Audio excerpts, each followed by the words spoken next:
அதற்கு முன்னாடி இறைவனை பற்றி நம்புகிற ஃபர்ஸ்ட் விஷயம் என்ன என்று சொன்னால், அல்லாஹ் ஒருத்தன் இருக்கிறான் என்று நம்ம நம்புகிறோமே, இது நம்ம ஆராய்ச்சி பண்ணி நம்பலை.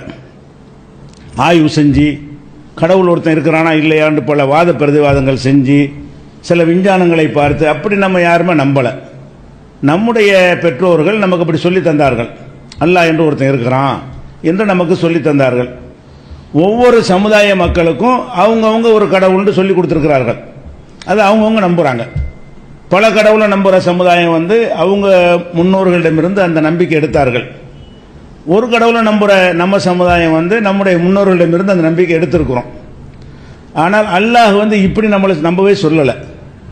இஸ்லாம் மட்டும் என்ன சொல்லுதுன்னு கேட்டால், கடவுள் விஷயத்தையும் இருக்கிறானா இல்லையான்னு நீ சிந்தித்து பார்த்து நம்பு அப்படின்னு இஸ்லாம் சொல்லுது. நம்பிட்டோம், பாரம்பரியமாக நமக்கு சொல்லித்தந்த அடிப்படையில் நம்பிவிட்டாலும், அறிவியல் பூர்வமாக பகுத்தறிவு பூர்வமாக சிந்தித்து பார்த்தாலும் இறைவன் ஒருத்தன் இருக்கத்தான் செய்கிறான் என்று நம்பினால்தான் அது அசைக்க முடியாத உறுதியோடு இருக்கும்.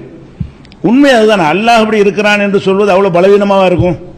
சின்ன சின்ன விஷயங்களை நம்புகிறோம், அதுவே வலுவானதாக இருந்தால் தான் நம்ம நம்புகிறோம். 5 10ங்கிறத நம்புறதுக்கு நம்ம வலுவாக உறுதியாக இருந்தால் தான் நம்புகிறோம். அப்போ இறைவன் இருக்கிறான் என்பது ரொம்ப பலவீனமாக, ஒரு உடைச்சி எறிகிற மாதிரி, லேசாக ஒரு ஆட்டங்கான செய்தால் ஆட்டங்கன்ற மாதிரி உள்ளத்தில் எடுபட்டு போகிற மாதிரியா இருக்கும்? நிச்சயமாக இருக்காது. அப்போ இறைவன் ஒருத்தன் இருக்கிறான் என்பது அவ்வளவு வலுவான ஒரு உறுதியான ஒரு செய்தி. ஆனாலும் நம்ம எப்படி நம்பிக்கொண்டிருக்கிறோம் என்று சொன்னால், நம்முடைய முன்னோர்கள் சொன்னார்கள் என்பதற்காக நம்பிக்கொண்டிருக்கிறோம். அல்லாஹ் நமக்கு எப்படி நம்ப சொல்கிறான்? இன்ன ஃபீ ஹல்கி ஸமாவாத்தி வல் அர்த், இந்த வானங்களையும் பூமியும் அல்லாஹ் படைத்திருக்கிறானே, அதை நீங்க சிந்தித்து பார்த்தீர்களே ஆனால் ஆயாத்தின், அதில் நிறைய அத்தாட்சிகள் இருக்கிறது. அல்லாஹ் இருக்கிறான் என்பதற்கு அத்தாட்சி. நீ அல்லாஹ் பார்க்கணும்னு அவசியம் கிடையாது. நீ எந்த பிரபஞ்சத்தில் வாழ்ந்து கொண்டிருக்கிறாயோ அதை மட்டும் சிந்திச்சுப்பார். இறைவன் ஒருத்தன் இருக்கிறான் என்று அது சொல்கிறதா, இறைவன் இல்லை என்று சொல்கிறதா அப்படின்னு அல்லாஹ் நமக்கு எப்படி சொல்றான்? வேற வேற மதங்கள்ல எல்லாம் இறைவன் இருக்கிறான் என்பதை கேள்வியாக கூடாது, எப்படி இருக்கிறான்னு கொஸ்டின் பண்ணக்கூடாது, சிந்திக்க கூடாது, சொன்னதை கேட்டுட்டு போகணும் என்று சொல்லக்கூடிய நேரத்தில் இஸ்லாம் மட்டும் நபிகள் நாயகம் ஸல்லல்லாஹு அலைஹி வஸல்லம் கொண்டு வந்த இந்த மார்க்கம் மட்டும் என்ன சொல்லுதுன்னு கேட்டா, இறைவனை நம்புன அந்த மக்கள்கிட்ட, மக்கா காஃபிர் நம்பி தான் இருந்தார்கள், நம்புறது குருட்டுத்தனமா நம்புற. அப்ப விளங்கி நம்பு. இறைவன் ஒருத்தன் இருக்கிறான் என்பதை வாப்பா சொன்னார்னு நம்பாத, அம்மா சொன்னாங்க நம்பாத, நிஜமாவே இருக்கிறான் என்று நம்பணும். சில விஷயங்களை பெற்றோர் சொல்வதற்கு நம்ம நம்புறோம், அப்புறமேல் விவரம் வந்த பிறகு என்ன செய்யறோம்? நம்மளும் சிந்திச்சு பார்த்து கரெக்டா சொல்லியிருக்கிறாங்கன்னு சிலர் எடுத்துக்கிறோம், சிலதை தப்பா சொல்லியிருக்கான்னு கழிச்சிடறோம். பெற்றோர்கள் சொன்னதை என்ன செய்யறோம்? ஒரு வயசு வரும்போது, ஒரு படிக்கிற காலம் வரும் பொழுது, ஓ இதெல்லாம் கரெக்டா நமக்கு சொல்லியிருக்கிறாங்க, இதெல்லாம் நமக்கு சரியா சொல்லல என்றெல்லாம் நம்ம பிற்காலத்தில் பிரிச்சறிகிறோமா இல்லையா?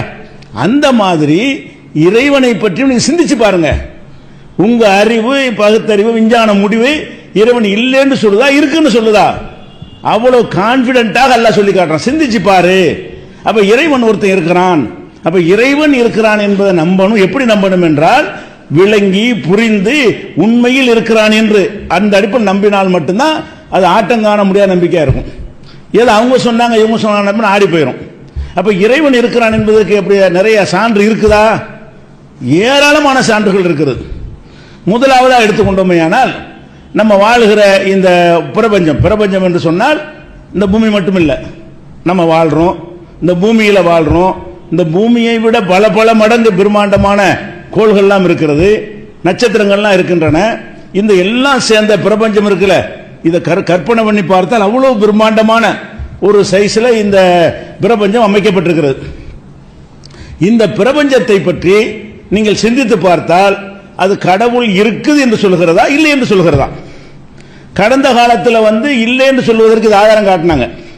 எப்படி காட்டினாங்க? இந்த பிரபஞ்சம் மாறாதது, மாறாத விஷயங்கள் அது உண்டாயிருக்க முடியாது.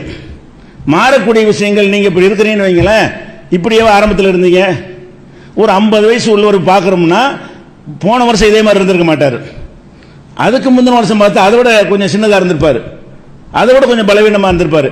இப்படியே ஒரு 50வது வயசுல பார்த்தா குழந்தையா இருப்பார். இப்ப இருக்கிற ஒருத்தரை 50 வருஷம் பின்னோக்கி பார்த்தால் என்ன செய்வாரு? குழந்தையா இருப்பாரு. இன்னொரு வருஷத்துக்கு பின்னோக்கி பார்த்தா இருக்க மாட்டாரு. அப்ப இன்னைக்கு நம்ம இருக்கக்கூடிய நாமெல்லாம் மாறிக்கிட்டே இருக்கிறோம். மாறிக்கிட்டே இருக்கிறதா இருந்தா ரிவர்ஸ்ல போய் பார்த்துடலாம். மாறிக்கிட்டே இருக்கணும் என்று சொன்னால் இதனுடைய ஆரம்பம் எதுன்னு கண்டுபிடிக்கலாம். ஒரு பொருள் இருக்குன்னு வைங்களேன், அது மாறவே இல்லை. நீங்க பார்க்கும்போது அப்படித்தான் இருக்குது, உங்க பாப்பா காலத்தில் அப்படித்தான் இருந்துச்சு, உங்க தாத்தா காலத்தில் அப்படித்தான் இருக்குது. ஆரம்பம் கண்டுபிடிக்கலாமா?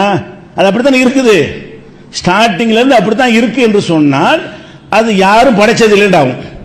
ஸ்டார்டிங்ல இருந்து அப்படி இல்லை என்று சொன்னா அப்படியே மேல போய்கிட்டே இருக்கணும். போய்கிட்டே இருந்து கடைசியில் வரும்பொழுது இது எப்படி உண்டானுச்சு அப்படின்னு கண்டுபிடிக்கணும். இந்த பிரபஞ்சத்தை பற்றி விஞ்ஞானிகள் ஆரம்பத்தில் என்ன முடிவு வைத்திருந்தார்கள் என்று சொன்னா, இது மாறாம அப்படித்தான் இருக்கிறது, சூரியன் அப்படித்தான் இருக்கும், அது சூரியனா தான் இருக்கும், அதுல எந்த ஒரு மாற்றமும் ஏற்படல அப்படிங்கிற நிலை மாறா கொள்கைன்னு வைத்திருந்தார்கள். அதுதான் கடவுள் இல்லைங்கிறதுக்கு ஒரு ஆதாரம். எப்பவும் அப்படி இருக்கும் படைச்சிருக்கணும், இல்லாம இருந்து உண்டானத்தன படைக்கிற பேச்சே வரும். அது அப்படியே இருக்குது. நீங்க எந்த கடவுள் இருக்கிறா சொல்றீங்களா, அவர் இருக்காருங்கிறீங்கல்ல, அந்த மாதிரி அதுவும் இருக்குது இப்படின்னு சொல்லி கடவுள் மறுப்புக்கு ஆதாரமாக காட்டினார்கள். ஒரு 200 ஆண்டுகளுக்கு முன்னாடி தான் இந்த பிரபஞ்சத்தை பற்றிய ஒரு சரியான பார்வையை நோக்கி மனிதன் வந்திருக்கிறான். அது இந்த நூற்றாண்டில் இன்னும் உறுதியான முடிவுக்கு வந்து விட்டான். என்ன சொல்றான்னு கேட்டா, இந்த பிரபஞ்சம் மாறிக்கிட்டே இருக்கிறது சொல்ற, மாறாம இருக்கிறது பொய். எப்படி இருக்குன்னு கேட்டா, ஒரு செகண்ட்லையும் ஒரு வினாடி இருக்குன்னு வைங்களேன், ஒரு வினாடியில பல கோடி மைல் அளவுக்கு, கிலோமீட்டர் அளவுக்கு விரிஞ்சுக்கிட்டே இருக்கு பிரபஞ்சம். இன்னைக்கு எடுத்து பார்த்தீர்களே, ஆனால் நேற்று இருந்த அளவுக்கு இந்த பிரபஞ்சம் இல்லை. இன்னைக்கு இருக்கிற இந்த சைஸில் நாளைக்கு இல்லை. எல்லாம் இந்த பிரபஞ்சம் விரிஞ்சுக்கிட்டே போகிறது. சூரியன் அதே இடத்துல இல்லை, நம்மளும் சேர்ந்துக்கிட்டே போயிட்டு இருக்கிறோம், அதனால தெரியல. அப்ப இந்த பிரபஞ்சம் ஒவ்வொரு நாளும் பல கோடி, ஒவ்வொரு வினாடியும் பல கோடி கிலோமீட்டர் வேகத்தில் ஓடிக்கிட்டே விரிஞ்சுக்கிட்டே இருக்குதுன்னு சொல்றாங்க. அப்ப இந்த விரிஞ்சுக்கிட்டே இருக்குதுல எதை காட்டுதுன்னு சொன்னா, அது ரிவர்ஸ்ல விரியாம அப்படி இருந்தா தான் மாறாதுன்னு அர்த்தம். நேற்று இருந்த மாதிரி இன்னைக்கு இல்லை, இன்னைக்கு இருந்த மாதிரி நாளைக்கு இல்லை. இப்படி பெருசா வந்துகிட்டே இருக்குன்னு சொன்னா அது ரிவர்ஸ்ல போட்டு பாரு, இப்படி வந்துகிட்டே இருக்குல்ல, நிப்பாட்டு, அப்படி கீழே இறங்கு. அப்படி கீழே போயிட்டா இருந்தா செய்யும், பிரபஞ்சம் சொல்லிக்கிட்டே போகும். போய் கடைசியில் ஒரு சின்ன ஒரு இடத்துல நிற்கும். இதான் இதுல இருந்தா உண்டா இருக்குது அப்படி காட்டணும்ல. இப்படி பெருசா விரிஞ்சுக்கிட்டே இருக்குதுன்னு சொன்னா, ஒரே மாதிரியா இருந்தால் அது கடவுள் இருக்கான்னு காட்டாது. ஒரே மாதிரி இருக்குன்னு வைங்களேன், எந்த ஒரு மாற்றம் இல்லாம, அப்படி இல்லாம எப்படி இந்த ஒரு வாழைக்கன்று, வாழை மரம் இருக்கிறது, நேற்றை விட இன்னைக்கு பெருசா இருக்கு, இன்னையை விட நாளைக்கு பெருசா இருக்கும், நாளை கழிச்சு அதை விட பெருசா இருக்கும். இப்படி வளர்ந்த பிறகு நம்ம என்ன முடிவுக்கு வருவோம், இது படிப்படியா வந்ததுன்னு முடிவுக்கு வரும். அப்ப அந்த ரிவர்ஸில் போய் பார்த்தீங்கன்னா அது இல்லாமையில போய் முடியும். அந்த வாழை மரத்தினுடைய ஆரம்பத்தை பார்த்தீங்கன்னா இல்லாம போய் முடியும். வளருகிற மாறுகிற எதுவாக இருந்தாலும் அது ஒரு துவக்கம் இருக்கும். வளராத மாறாத எதுவாக இருந்தாலும் அதுக்கு துவக்கம் இருக்காது. துவக்கம் இருக்கான்னு யாரும் படைக்கல. அது எப்ப படைச்சுன்னு தெரியல, எப்பவுமே இருந்துகிட்டே இருக்குது என்ற கருத்தில் இருந்த மனுஷன் இப்ப என்ன முடிவுக்கு வந்திருக்கிறான், ஆராய்ச்சி சும்மா குருட்டாம்போக்குல இல்ல. அந்த விஞ்ஞானிகள், ஐன்ஸ்டீன் போன்ற பெரிய பெரிய விஞ்ஞானிகள்லாம் வந்த பிறகு, அவங்கெல்லாம் ஆராய்ச்சி செஞ்ச பிறகு, பூலோகத்தை ஆராய்ச்சி செஞ்ச அந்த ஆராய்ச்சி முடிவெல்லாம் ரொம்ப ட்ரியான விஷயங்கள். நம்ம பொதுவாக பொதுமக்களுக்கு தேவையான விஷயம் என்னவென்று சொன்னால், பூமி இருக்குன்னு வைங்க, இந்த இடத்துல இருக்கா, ஒரு வினாடியில இது 1 கோடி கிலோமீட்டர் ஓடணும்ன்றது நமக்கு தெரியறது இல்லை. எல்லாமே அப்படி நம்ம விரிஞ்சுக்கிட்ட பலூன் ஊதும், அப்படி ஊதிக்கிட்டே போகுது, பெருசாகிக்கிட்டே வருகிறது அப்படின்னு கண்டுபிடிச்சிருக்கிறாங்க. அப்ப கண்டுபிடிச்சு என்ன சொல்றான்னா, இது பெருசா ஆகிக்கிட்டு வேகமா ஒரு விரிஞ்சுக்கிட்டே வருது என்று சொன்னால் அது அப்படி ரிவர்ஸ்ல போய் எதெல்லாம் விரிகிறதோ அதுக்கு ஒரு முடிவு இருக்கும், அதுக்கு ஒரு துவக்கம் இருக்கும். இன்னைக்கு நேற்று இருந்த மாதிரி இன்னைக்கு இல்லைங்கிறோம்ல, இன்னைக்கு இருக்கு நாளைக்கு இருக்காது. அதே மாதிரி திரும்பி பேசு, இன்னைக்கு இருந்த மாதிரி நேற்று இருந்திருக்காது, கொஞ்சம் சின்னதா இருக்கும். நேற்று மாதிரி முந்தா நாள் இருந்திருக்காது, அதை விட சின்னதா இருக்கும். முந்தா நாள் அதுக்கு முந்தா நாள் இருக்காது, அது மாதிரி சின்னதா இருக்கும். போன வருஷம் அதை விட சின்னதா இருக்கும், அதுக்கு முந்தா சின்னதா இருக்கும். இப்படி ஒரு 1500 கோடி வருஷத்துக்கு முன்னாடி வரைக்கும் இது கொண்டு போறாங்க கணக்க. இந்த பிரபஞ்சத்துடைய வேகத்தை பார்த்து இப்படி சுருக்கிக்கிட்டே போனா 1500 ஆண்டுகளுக்கு முன்னால் இது என்னவா இருந்திருக்கும் அப்படின்னா சொல்றாங்க. ஒரு அணுவாக, அணுனா என்ன, அணுன்னா ஒரு பொருளை உடைச்சு தூள் ஆக்குறோம்ல, ஒரு இரும்பு இருக்கிறது, இரும்பை பவுடர் ஆக்கி விட்டீங்க, இந்த பவுடர்ல ஒரு துகள் இருக்கும்ல, அது தெரியவே செய்யாது. அந்த மாதிரி பெரிய பெரிய மைக்ரோஸ்கோப் பார்க்க முடியும். அந்த மாதிரியான ஒரு துகளை தான் அணுன்னு சொல்றாங்க. அந்த மாதிரி ஒரு அணுதான் திடீரென்று வெடித்தது. எப்படி உண்டானுச்சான், திடீரென்று வெடிக்குது. வெடிச்ச உடனே அதிலிருந்து அபரிமிதமான சக்தி வெளிப்படுது. வெடிச்ச உடனே அபரிமிதமான சக்தி அதிலிருந்து வெளிப்படுகிறது. வெளிப்படும் பொழுது பல அணுக்கள் அதில் சிதறி வரும் பொழுது அப்படி விரிவடைஞ்சுக்கிட்டே போகுது. அதில் நட்சத்திரம் எல்லாம் உண்டான அப்படியே அந்த துகள்கள்லாம் ஒன்று ஒன்றா சேர்ந்து அப்புறம் அங்கங்கே உண்டாயிருச்சுங்கிறான். அப்போ இந்த பூமி, சூரியன், சந்திரன், வியாழன், செவ்வாய், புதன், அனைத்து நட்சத்திரங்கள், கோள்கள், இந்த கேலக்சிக்கு அப்பால இதே மாதிரி இன்னும் பல நட்சத்திரங்கள், இன்னும் பல சூரியன்கள் இருக்கா இல்லையா? இது அனைத்துமே அப்படி சுருக்கிட்டு போனீங்க என்று சொன்னா ஒரு அணுவிலிருந்து தான் வெடித்து வந்தது என்று சொல்கிறார்கள். அப்ப சொல்லிட்டு என்ன செய்யறான்னு கேட்டா, ஒரு அணுவிலிருந்து இவ்வளவு எப்படி இருக்கும்? அணுவிலிருந்து வெடிச்சு வர்றதா இருந்தா அணுங்கிறது சொல்லிட்டா பார்க்கவே இயலாது. அது வெடிக்குது. அணுக்கள்ல இந்த எலக்ட்ரானு, புரோட்டான்லாம் இருக்கா இல்லையா? அந்த சக்திகள் அடக்கி வைக்கப்பட்டிருக்கிறது. அப்ப அது வெடிச்ச உடனே அதிலிருந்து சக்தி வெளிப்பட்டு அந்த சக்தியின் மூலமாக விரிஞ்சுக்கிட்டே போகிறது. அந்த விரிஞ்சுக்கிட்டே போகும் பொழுது பல அணுக்கள் அதிலிருந்து உற்பத்தியாகி அவைகள் பூமியுடைய அணுக்கள் தண்டு பூமி ஆயிடுச்சு. சூரியன்லாம் அது ஒரு பக்கம் திரண்டுக்கிடுச்சு. சிதற விட்ட உடனே அங்கங்க உருண்டை உருண்டே ஆயிடுச்சு மாதிரி சொல்றான். இப்ப என்ன கேள்வி வருதுன்னா, விஞ்ஞானிகள்கிட்ட எதுக்கு ஆன்சர் இல்லைன்னு கேட்டா, சரிப்பா அதுல இருந்து இது பெருவெடிப்புன்னு இதுக்கு பேரு. பெருவெடிப்பின் மூலமாகத்தான் முதல்ல இதெல்லாம் இல்லைன்றாங்க. பல கோள்கள், பல கோட்பாடு இருந்துச்சு. இப்ப ஏற்றுக்கொள்ளப்பட்ட உண்மை என்னவென்று சொன்னால், இப்படித்தான் உலகம் வந்துச்சுங்கிறதான். பெருவெடிப்பு என்ன செய்யுது? சூரியன்ல இருந்து தான் பூமி வந்துச்சுன்னா ஒரு காலத்தை சொல்லிட்டு இருந்தாங்க. அது ஒரு காலம். இப்ப அறிவியல் பூர்வமாக கணக்கு போட்டு கண்டுபிடிக்கிற காலம் என்ன சொல்லுது என்று சொன்னால், இது ஒரு அணு வெடித்துத்தான் இந்த அனைத்து உண்டாகிவிட்டது. இப்ப என்ன சொல்றான்னு கேட்டா, இவ்வளவும் அதுக்குள்ள எப்படி இருக்கும்? ஒரு அணுவுக்குள்ள இந்த பூமி எப்படி இருக்கும்? ஒரு அணுவுக்குள்ள இந்த சூரியன் எப்படி இருந்திருக்கும்? ஒரு அணுவுக்குள்ள பூமி உதாரணத்துக்கு காட்டுறோம். எல்லாத்தையும் சேர்த்து பார்த்தா கணக்கே காட்ட இயலாது. இந்த பூமியே இருக்க முடியாது, நீங்களே இருக்க முடியாதுங்கிறேன். அந்த அணுவுக்குள்ள உங்க ஒரு நபரை கூட உள்ள வைக்க முடியாது. ஒரு நபரை கூட வைக்க, ஒரு நபர் வேணாம், உங்க கண்ணை கூட உள்ள வைக்க முடியாது. அப்படியான ஒரு அணுவுக்கு உள்ள நீங்க இருந்தீங்க. இந்த பூமி இருந்துச்சு, சூரியன் இருந்துச்சு, சந்திரன் இருந்துச்சு, செவ்வாய் இருந்துச்சு, சுக்கிரன் இருந்துச்சு, எல்லாம் இருந்துச்சுன்னு சொன்னா அது வெடிச்ச உடனே மும்பிட்டு வருவதாக இருந்தால் அதுல ஒன்னு வெடிச்சால் அதுல உள்ளதானே வரணும். அதுல என்ன இருக்கு அது வரணும். சில பொருளை அடக்கி வச்சிருப்போம், அடக்கி வச்சு உடைச்ச உடனே அதுல உள்ளது விரிவடைஞ்சு வரும். அது 1 கிலோ பொருளா இருந்தா 1 கிலோ அளவுக்கு தான் வருது. விரிஞ்சா கூட என்ன செய்யும், அதுல 1 கிலோ இருந்தா 1 கிலோ சதுரி போகும். 1 கிலோ அரிசி மாவு உருட்டி ஒரு கட்டியாக்கி காய வச்சு உடைக்கிறீங்கன்னு வைங்களேன், அது அந்த பில்டிங்கில் கூட செதறலாம். கூட்டி பார்த்தா 1 கிலோ தான் இருக்கும். எல்லாம் இந்த 1 கிலோ உடைச்சோம்னா தான் இருக்கும். 1 கிலோ மாவு உடைத்தேன் 5000 கிலோ வந்ததுன்னா அது எப்படி வரும்? அதுக்குள்ள இப்படி 5000 கிலோ இருக்கும். 1 கிலோ மாவு உருட்டி வச்சு உடைச்சீங்கன்னா 1 கிலோ தானே அதில் வரணும். அப்ப எவ்வளவுதான் விரிச்சு எடுத்தாலும் அவ்வளவுதானே வரணும். அப்ப என்ன சொல்றாங்கன்னு கேட்டா, இப்படித்தான் நடந்தது. இதுல எப்படி இருந்துச்சு தெரியல. தெரியலன்னா இப்படி ஆன்சர் வேணுமா இல்லையா? தெரியலன்னா என்ன இல்லையா? அதாவது நமக்கு மீறின ஒரு சக்தி அதை இயக்குன்னு அதுக்கு அர்த்தம். அது கடவுள்னு சொல்லக்கூடாதான். விஞ்ஞானிகள் கடவுளை ஒத்துக்க கூடாதுல்ல. விஷயத்தை கரெக்டா சொல்லி போடுறாங்க. விஷயத்தை சொல்லிவிட்டு என்ன செய்யறான்னு கேட்டா, நம்ம விஞ்ஞானி ஆச்சா, கடவுளை சொன்னா நம்ம விஞ்ஞானத்துக்கு என்ன மதிப்பு இருக்கு அப்படின்னு சொல்லி என்ன செய்யறாங்க. இப்படித்தான் வந்தது, இது புரியாத புதிராக இருக்குது. அப்ப அதான் புரியாத புதிர் இறைவனுக்கா சிந்திச்சு பாரு. அப்ப இதிலிருந்து வராது என்று சொன்னால் வர வைக்கக்கூடிய ஒரு வல்லமை உள்ளவன் ஆர்டர் பண்றான், அதனால வந்திருக்கு. இன்னும் சொல்ல போனா அதை விட அதிசயம் என்னன்னு கேட்டா, இப்ப எல்லாம் நம்ம படைப்புகள் இருக்குல்ல, எல்லாத்தையும் நம்ம திரும்பி ஒரு பேச்சுக்கு திரும்பி ரிவர்ஸில் கொண்டு போய் சுருக்குறோண்டு வைங்க. சுருக்கி சுருக்கி வச்சா கூட அது ஒரு வியாழன் அளவுக்கு சுருக்க முடியுமா? எல்லாத்தையும் சேர்த்து வியாழன் கோள் இருக்குல்ல, வியாழன் கோள் பூமியோட பெருசு.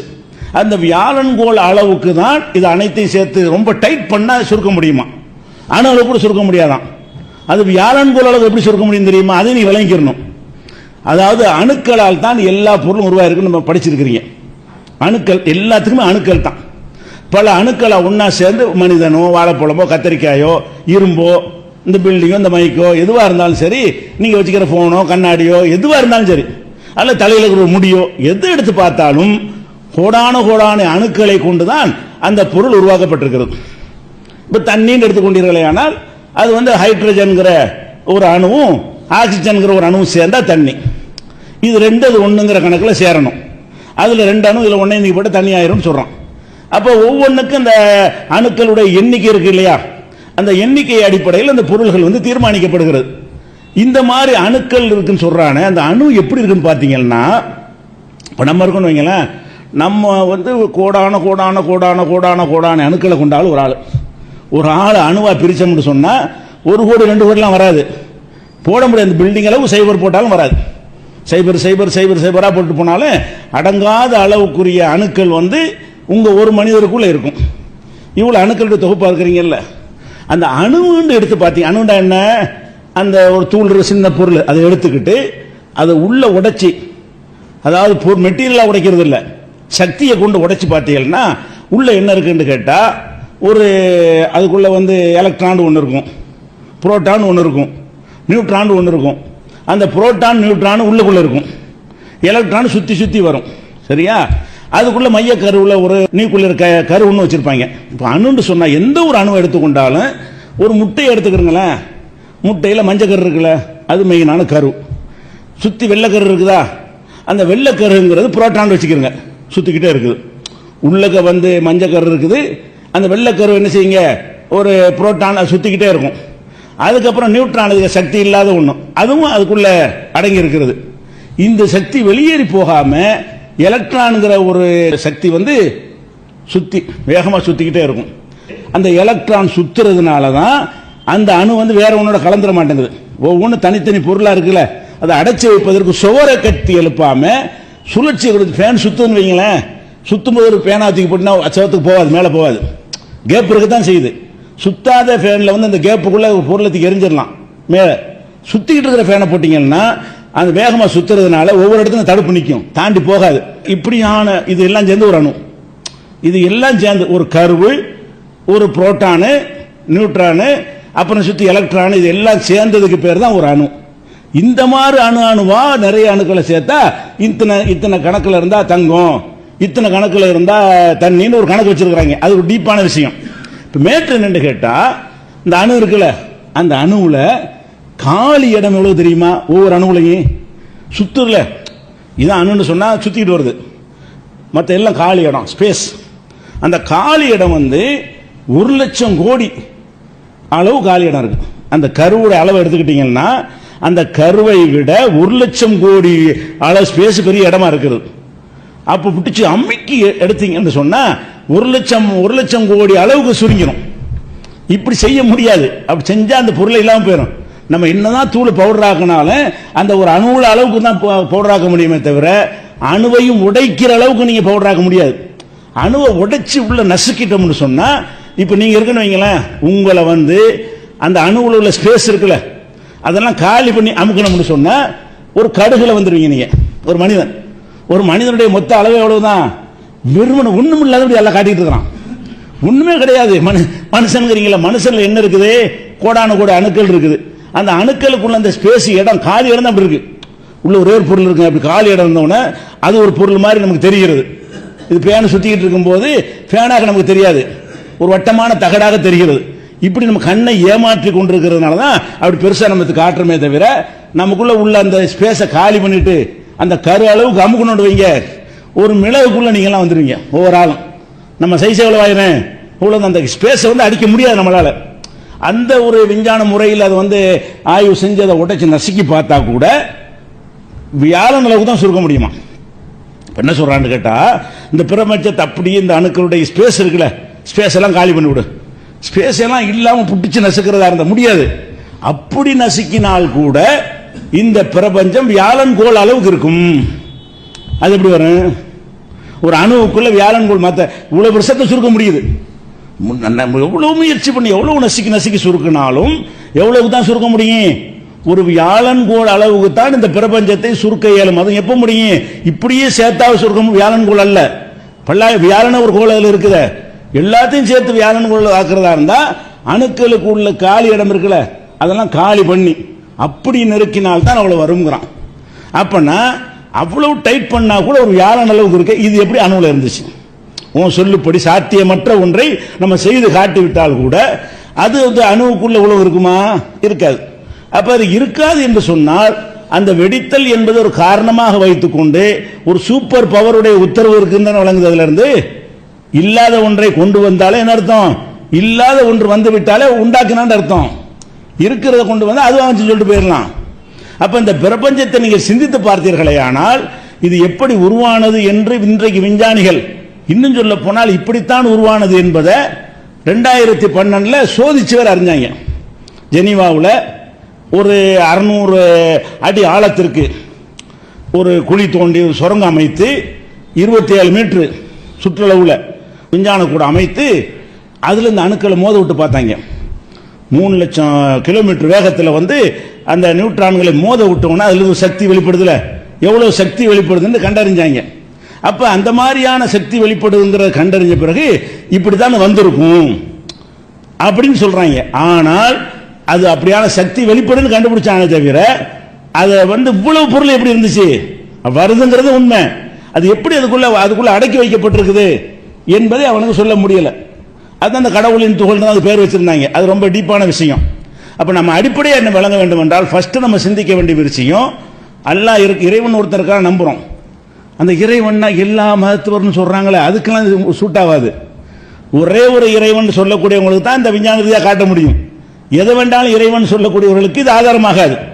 இறைவனை நம்புறோங்கிற பேர்ல என்ன செய்வாங்க, இந்த விஞ்ஞானத்தை காட்டிவிட்டு இதுதான் இறைவன்பாங்க, விஞ்ஞானத்தை காட்டிவிட்டு தான் இறைவன்பாங்க. அதுக்கு இது மேட்ச் ஆகாது. இது நம்ம கையில் இருக்கிற நம்ம உண்டாக்கின பொருள். இறைவன் ஒரு பிரம்மாண்டமான ஒரு ஆற்றல் மிக்க ஒருத்தன் இருக்கிறான், அவனுடைய உத்தரவு இருந்தால் மாத்திரம்தான் இது நடைபெறும் என்பதை இப்ப நவீன விஞ்ஞானிகள் கண்டுபிடித்து இதற்கு நம்மள்கிட்ட விடை இல்லை. விடை இல்லை என்று சொன்னா என்ன அர்த்தம்? விடை இல்லைன்னு சொல்லிட்டு போப்பா, எப்படி விடை இல்லாம இருக்கு? அதுக்கு விடை இருக்கிறது. இந்த மாதிரி ஒன்று இல்லாத ஒன்று அதுல இருக்கிறது, அதுல இருந்து வெளிப்பட்டால் இருக்கிறது வெளிப்பட்டுச்சுன்னு போயிடலாம். இயற்கைன்னு சொல்லிட்டு போயிடலாம்.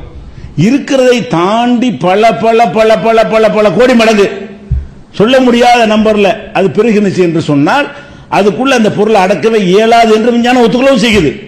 இதுக்குள்ள இந்த அணுவுக்குள்ள இவ்வளவு வைத்திருக்க இயலாது, ஏற்கனவே அதுக்குள்ள இருந்திருக்கவும் இயலாது, நீங்க கொண்டு இப்ப சேர்க்க முடியாது, வைக்க இயலாது.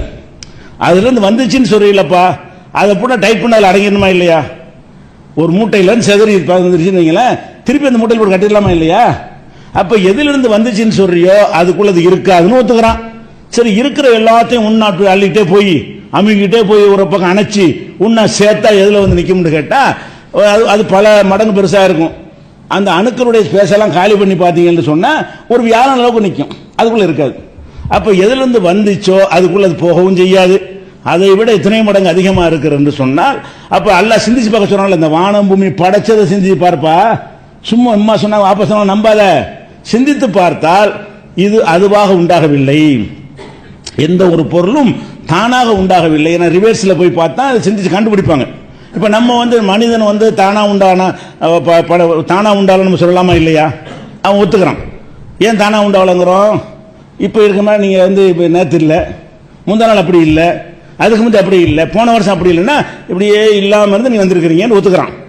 கண்ணு முன்னாடி நம்ம பார்க்கறதுனால வளரக்கூடியதெல்லாம் பார்க்கறான், இல்லாமையிலிருந்து வந்ததை ஒத்துக்கொள்கிறான். அதுக்கு என்ன செய்யறான்னா பரிணாமத்துக்கு பக்கம் போயிடுறாங்க. வழங்குதா? அதுக்கு பதில் சொல்ல முடியும், அது வேற விஷயம், இன்னொரு டாபிக்ல வச்சுக்கிறோம். அது அப்ப அதுல வந்து ஒத்துக்கிறான். இந்த பிரபஞ்சத்தினுடைய வளர்ச்சி வந்து தெரியாம இருந்தான்ல, அந்த காலத்தில் என்ன பண்ணான்னு கேட்டா அது அப்படியே இருக்குது. சூரியன் சுத்திக்கிட்டு இருந்தாலும் கூட அது ஒரு இடத்துல இருந்து சுத்திக்கிட்டே இருக்குது. போய்கிட்டே இருக்கிற இல்மு அவனுக்கு இல்லை. அந்த இடத்துல போய்கிட்டே விரிவடைஞ்சுக்கிட்டே இருக்கிறதுங்கிற கிடையாது. இப்படி சுத்திக்கிட்டே இருக்குன்னா அது அப்படியே சுத்திக்கிட்டே இருக்கதான் அப்படின்னு சொன்னார். அதுல எந்த ஒரு மாற்றமும் ஏற்படல. எப்படியோ நம்ம காலத்தில் இப்படித்தான் இருந்துச்சு, 1000 வருஷம் முன்னாடி இப்படித்தான் இருந்துச்சு, 1000 கோடி வருஷம் முன்னாடி இப்படித்தான் இருந்துச்சு நம்பினான். அப்படி நம்பின காலத்தில் அதை அந்த நம்பிக்கையை வைத்த கடவுள் இல்லைன்னா அந்த நம்பினான்ல, அந்த நம்பிக்கையின் பிரகாரம் பார்த்தால் இப்போ அப்படித்தானப்பா இருக்குது. 1000 கோடி வருஷம் முன்னாடி அப்படித்தானே இருந்திருக்கு, 10,000 கோடி வருஷம் முன்னாடி போனால் இப்படித்தானே இருந்திருக்கு. அப்ப இதுக்கு ஆதி கிடையாது, ஆதி இல்லை என்று, ஆரம்பம் இல்லை என்று சொன்னால் அது படைக்கப்படவில்லை. ஆரம்பம் இல்லாட்டி நடத்த ஆரம்பம்னு ஒன்று இல்லைன்னு சொன்னா அது படைக்கப்பட இருந்துகிட்டே இருக்கு. ஆதியும் கிடையாது அந்தமும் கிடையாதுன்னா அது எப்பவுமே இருந்துகிட்டே இருக்குங்கிற முடிவுக்கு வந்தான் பழைய விஞ்ஞானத்தின் பிரகாரம். அந்த மாதிரியான விஞ்ஞானம் இப்ப 200 ஆண்டுகளாக உடைக்கப்பட்டு குறிப்பா இந்த நூற்றாண்டுல சுக்குநூறா நொறுக்கப்பட்டு ஒரு விஞ்ஞானம் தான் இருக்கிறது. பிக் பேங் சொல்லக்கூடிய பெருவெடிப்பு கொள்கை மட்டும்தான் இப்ப வந்து உண்மையை நிரூபிக்கப்பட்டிருக்கிறது. அந்த பெருவெடிப்பு கொள்கை என்ன சொல்கிறது என்று சொன்னால், இந்த பிரபஞ்சம் இதிலிருந்து வந்தது ஆனால் வந்திருக்க முடியாதுங்கிறது. சுருக்கமா சொன்னால் இந்த பிரபஞ்சம் இதிலிருந்து வந்தது ஆனால் இதிலிருந்து வந்திருக்க முடியாது, அதுக்குள்ள இது கொண்டு அடக்கவும் முடியாது. இதுதான் இன்னைக்கு சொல்லக்கூடிய விஞ்ஞானத்தின் முடிவு. அப்ப அந்த முடிவு நமக்கு எதை காட்டுகிறது என்று சொன்னால், இது ஒருத்தன் நமக்கு அது இவ்வளவு வேலை செய்வதா இருந்தா பயங்கரமான ஆற்றல் உடைய, நினைச்சதெல்லாம் செய்யக்கூடிய, அன்னைக்கு போட்ட அந்த செதற அடிச்சு ஓடிக்கிட்டே இன்னமும் எவ்வளவு பவரோட இருக்கணும். அன்னைக்கு ஒரு ஆர்டர் போட்டு ஓடுன்னு சொன்னா ஓடிக்கிட்டே இருக்கிறது பிரபஞ்சம். அதுவா நாங்கள் விலகிக்கிட்டே இருக்கிறது. அந்த மாதிரியான ஒரு சூப்பர் பவர் என்ன நினைக்கிறான் அதெல்லாம் செய்ய முடியும். அப்படியான ஒருத்தன் இருந்தால் மாத்திரம்தான் இது நடக்குமே தவிர அதுவாக வெடித்து நீங்க வெடிக்க வச்சாலும் இது ஏற்படாது. நீங்களே அந்த அணுவை வெடிக்க வைத்தாலும் இத்தனை மடங்காக உங்களால் என்ன செய்ய முடியாத கொண்டு வர முடியாது. அப்படி இருக்குமே. ஆனால் நீ ஒரு அணுவை வெடிக்க வைங்க, அட இது மாதிரி இன்னொரு பிரபஞ்சத்தை உண்டாக பார்ப்போம். அணுதான் இதுக்கு கண்டுபிடிச்சிட்டீங்களா, பவர்ஃபுல்லான ஒரு அணுவை எடுத்துக்க வெடிக்க வை, இது மாதிரி இன்னொரு பிரபஞ்சம் நான் தான் படைச்சேன்னு சொல்லி பார்ப்போம். அப்ப நீ வெடிக்க வைத்தாலும் ஒரு சின்ன ஒரு சக்தி காட்டும். அது சும்மா சாம்பிள் மாதிரி பொம்மை மாதிரி ஒரு மனிதனை காட்டுவது போல பொம்மையில காட்டுவோம்ல, அப்படியாக நீ பொம்மையால இப்படி காட்ட முடியுமே தவிர டெமோ காட்ட முடியுமே தவிர உன்னால் ஒரு பிரபஞ்சத்தையும் உருவாக்க முடியல. இப்படித்தான் வந்துச்சு ஆனா முடியாது. அப்ப இப்படித்தான் வந்தது ஆனால் முடியாது என்பது எதை காட்டுகிறது? ஒருவன் இருக்கிறான் என்று காட்டுகிறது, அவன் ஜீனியஸ் என்று காட்டுகிறது, அவன் சர்வ சக்தன் என்று காட்டுகிறது, அவனுக்கு நிகரான அறிவு யாருக்கும் இல்லை என்று காட்டுகிறது, அவன் நினைத்ததெல்லாம் செய்யக்கூடிய என்று காட்டுகிறது. அப்ப அந்த மாதிரியான அனைத்து ஒரு பெரிய பெரிய விஞ்ஞானிகள் இத்தனை ஆண்டுகள் கஷ்டப்பட்டு கூட கண்டுபிடிக்கிற விஷயத்தை எல்லாம் சாதாரணமாக செய்து முடிக்க வல்லவனால் இது நிகழ்த்தப்பட்டிருக்கிறது என்று இந்த உண்மையிலும் தெரிகிறது. அப்ப இறைவனை நம்ப வேண்டும். இப்படியாக சிந்தித்து பார்த்து இந்த பூமி படைக்கப்பட்டது எடுத்து பார்த்தால் கண்டிப்பா கடவுள் இருக்கிறான், ஒரு கடவுள் தான் இருக்கிறான், சூப்பர் பவர் இருக்கிறான், நம்மால் படைக்கப்பட்டவன் இல்லை நம்மை படைத்த கடவுள் இருக்கிறான் என்கிற உண்மையை இது தெளிவாக சொல்கிறது. இது மட்டும் இல்லாமல் ஏன்னா இறைவனை நம்ம அறிவுபூர்வமாக சிந்தித்து பல கோணங்களில் சிந்தித்து பார்த்தால் இறைவன் இருக்கிறான் என்பது நம்ம இஸ்லாத்துக்கு வெளியே ஒரு தந்தா கூட ஏற்றுக்கொள்வான். நம்ம இஸ்லாத்துக்கு உள்ள இருக்கிறனா நம்ம ஏற்றுக்கொள்ள ஒரு பக்கம், இஸ்லாத்துக்கு வெளியே இருந்து கடவுள் இல்லைன்னு சொல்றவங்க கூட சிந்தித்து பார்த்தானே ஆனால் கடவுள் இல்லைங்கிறது மடமை பைத்தியா. எப்ப நமக்கு விடை இல்லையோ அப்ப அதுக்கு ஏற்ற ஒரு விடையை சொல்லி ஆகணுமா இல்லையா?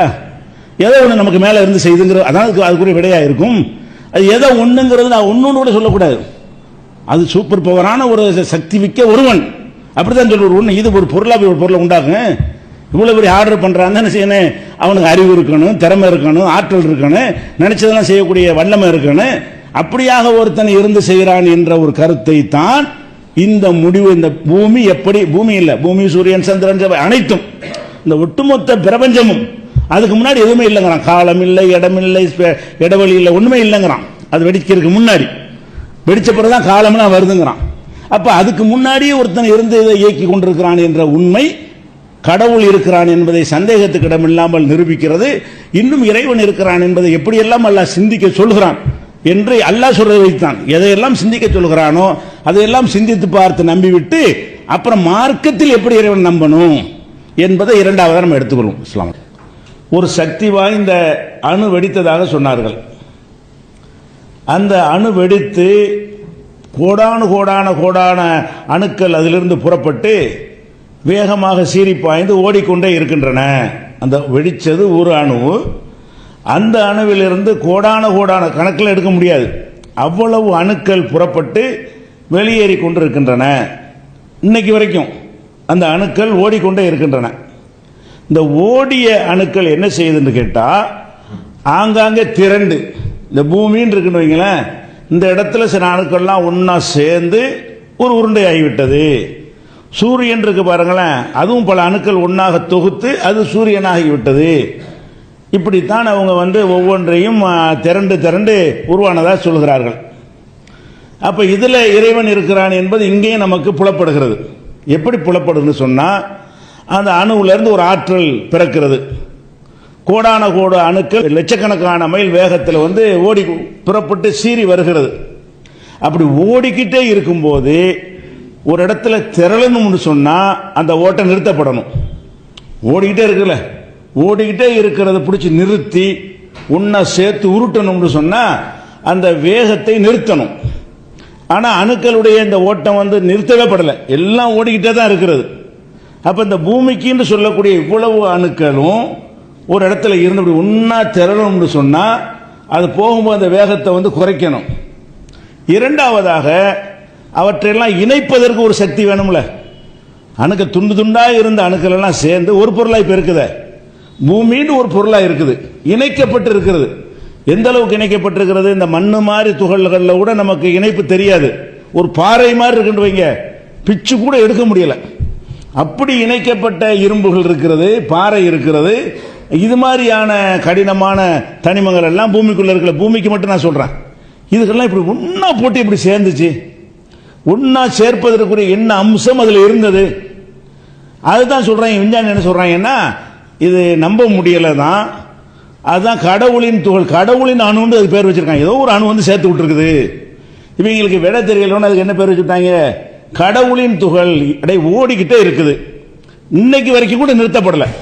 இதெல்லாம் திரண்ட பிறகு கூட திரண்டும் ஓடிக்கிட்டே இருக்கிறது.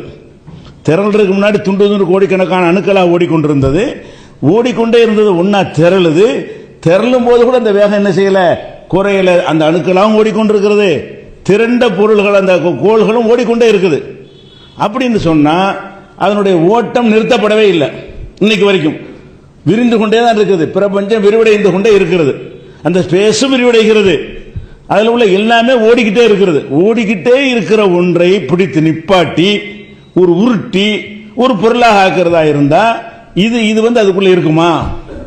அந்த இயற்கையாகவே அந்த அணுவுக்குள்ள இருக்குன்னு சொன்னா ஓடக்கூடிய அணு இருந்துச்சு வச்சுக்க, லட்சக்கணக்கான மைல்ல ஓடுகிற அணு தானப்பா இருந்துச்சு.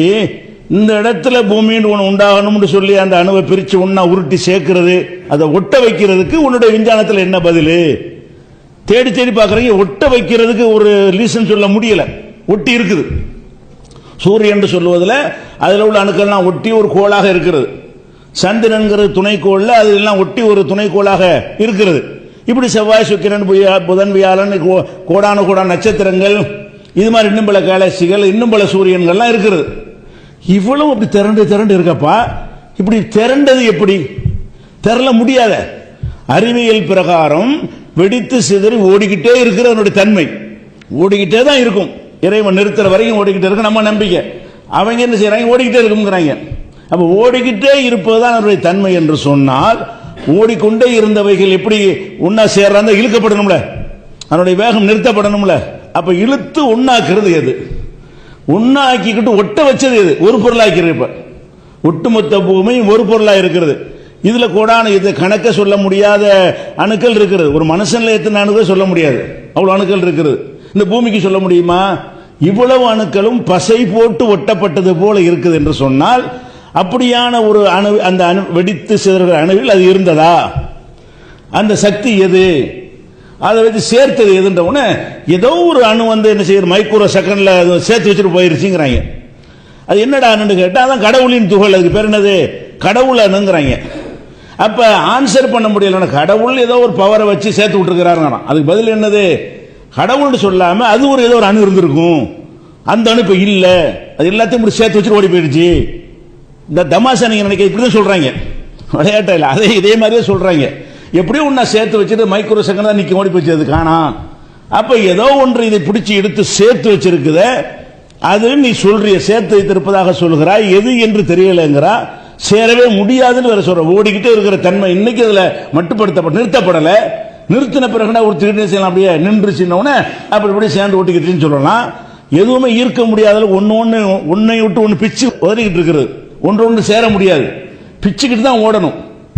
அப்படி இருக்கக்கூடிய நேரத்தில் ஒரு பொருள் மாதிரி இப்படி உருண்டு திறந்துவதற்கு என்ன காரணம்? அப்ப சொல்றாங்க, நம்மளுக்கு சக்திக்கு மீறின ஏதோ ஒன்று வந்து அது இணைத்திருக்கிறது. அணுவிலிருந்து அணு வெடிச்சது இறைவனுக்கான காட்டுது. இது ஒன்னா சேர்ந்தது என்ன இருக்கிறது? அதுலயும் ஒரு பவர், சூப்பர் பவர் ஒருத்தன் இருந்து இயக்கி இருக்கிறான். நமக்கு அறிவியல் அதுக்கு தீர்வு கிடைக்கலங்கிறான்.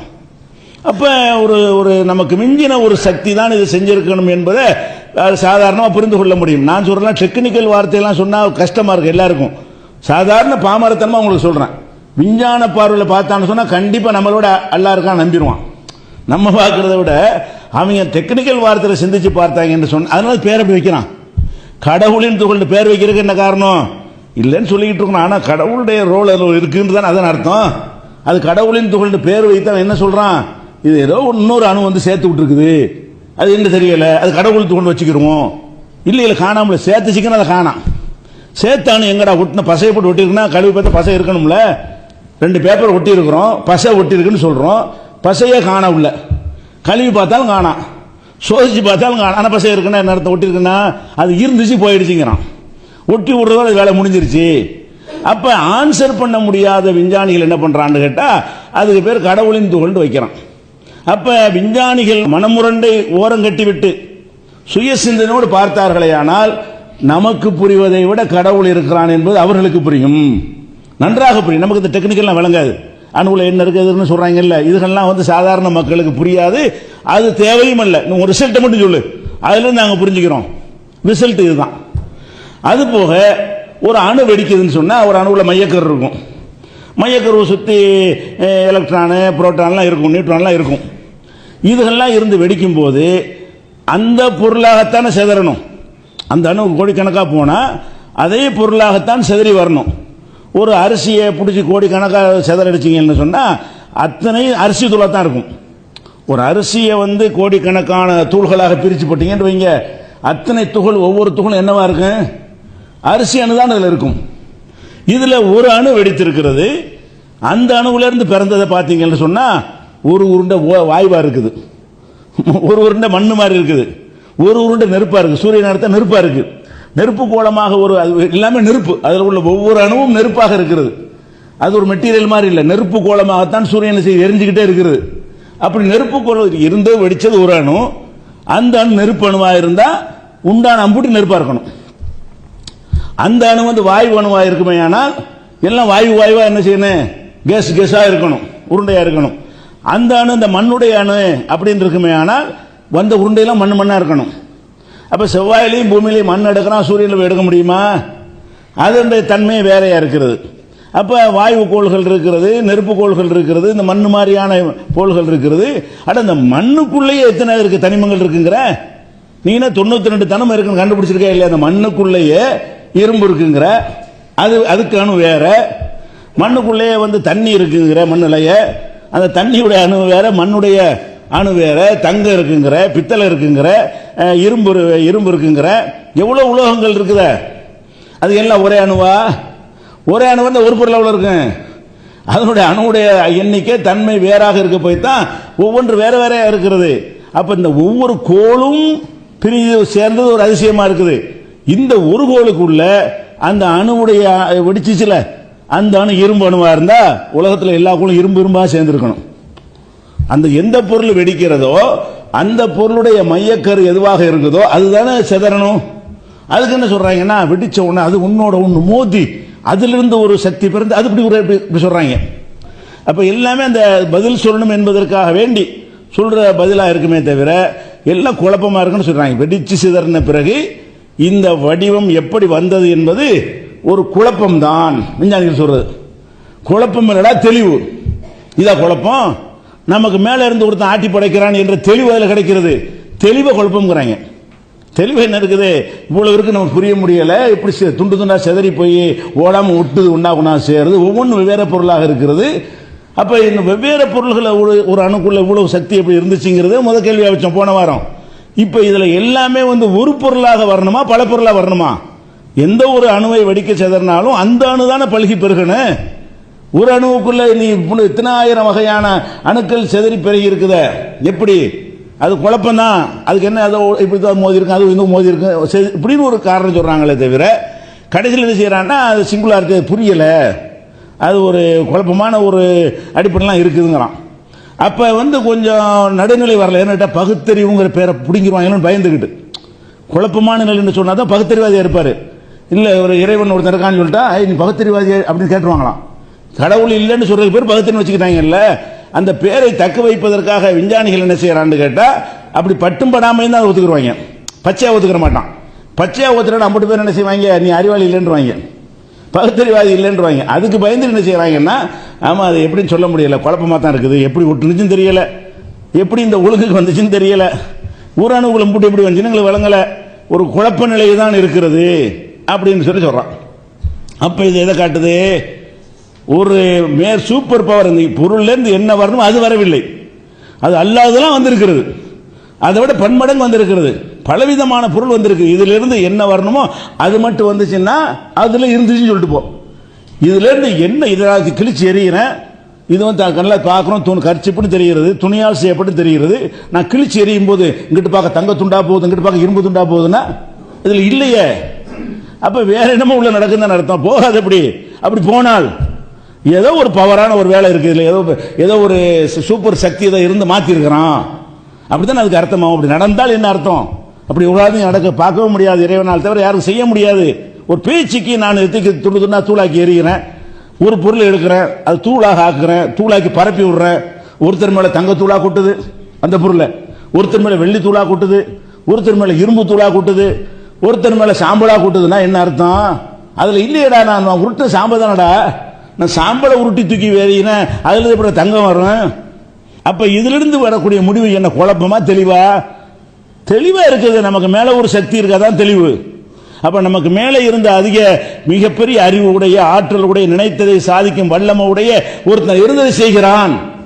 அவனுடைய உத்தரவு தான் இது ஆக்கி இருக்கிறது. அதுதான் குன். அல்லாஹ்வுடைய படைத்ததை பத்தி குர்ஆன் எப்படி சொல்லுது? குன் ஃபயகுன், ஆகு சொல்லுவா நடந்துறேன். அங்க பொருள் இருக்க தேவை கிடையாது. ஒட்டுனா ஒட்டும், ஓடிக்கிட்டு அப்படி நெல்லுனா நிற்கும். அப்படின்னு எவன் உத்தரவு போட்டால் அடிபணியுமோ அப்படிப்பட்டவன் உத்தரவு போட்டதை நின்றுக்க முடியும். லட்சக்கணக்கான மைல் வேகத்தில் போட அணுக்களை பிடிச்சி நில்லுன்னு ஒருத்தன் சொல்றான், நிக்குது. ஒட்டுங்கிறான், ஒட்டுது. என்னன்னு கேட்டா என்னமோ ஒட்டிருச்சுங்கிறான். அப்ப எவனோ ஒரு இதையெல்லாம் ஆட்டி படைக்கிற ஒரு வல்லமை மிக்கவன் இருந்து இயக்குறான் என்ற முடிவு தானே பகுத்தறிவு. இப்படி அறிந்து நம்ம பின்பற்றணும். அடுத்து என்ன செய்யறாங்க என்று கேட்டா, ஒரு அணு வெடிச்சுன்னு சொல்றோம்ல, அதுவாச்சும் என்ன செய்வாங்கன்னா பாதி பகுத்தறிவாதி என்ன இருந்தாலும் அணுன்னு ஒன்று இருந்துச்சுல, இவ்வளவும் இல்லாமையில இருந்தா வந்துச்சு, அணுன்னு ஒன்று இருந்துச்சு, எல்லாத்தையும் அடக்கி வச்சிருந்தது, அது இருக்க எல்லாமே அதுக்குள்ள இருந்து அதனால வந்துச்சுங்கிறான். ஆனா விஞ்ஞானி அதுவும் இல்லைங்கிறான்.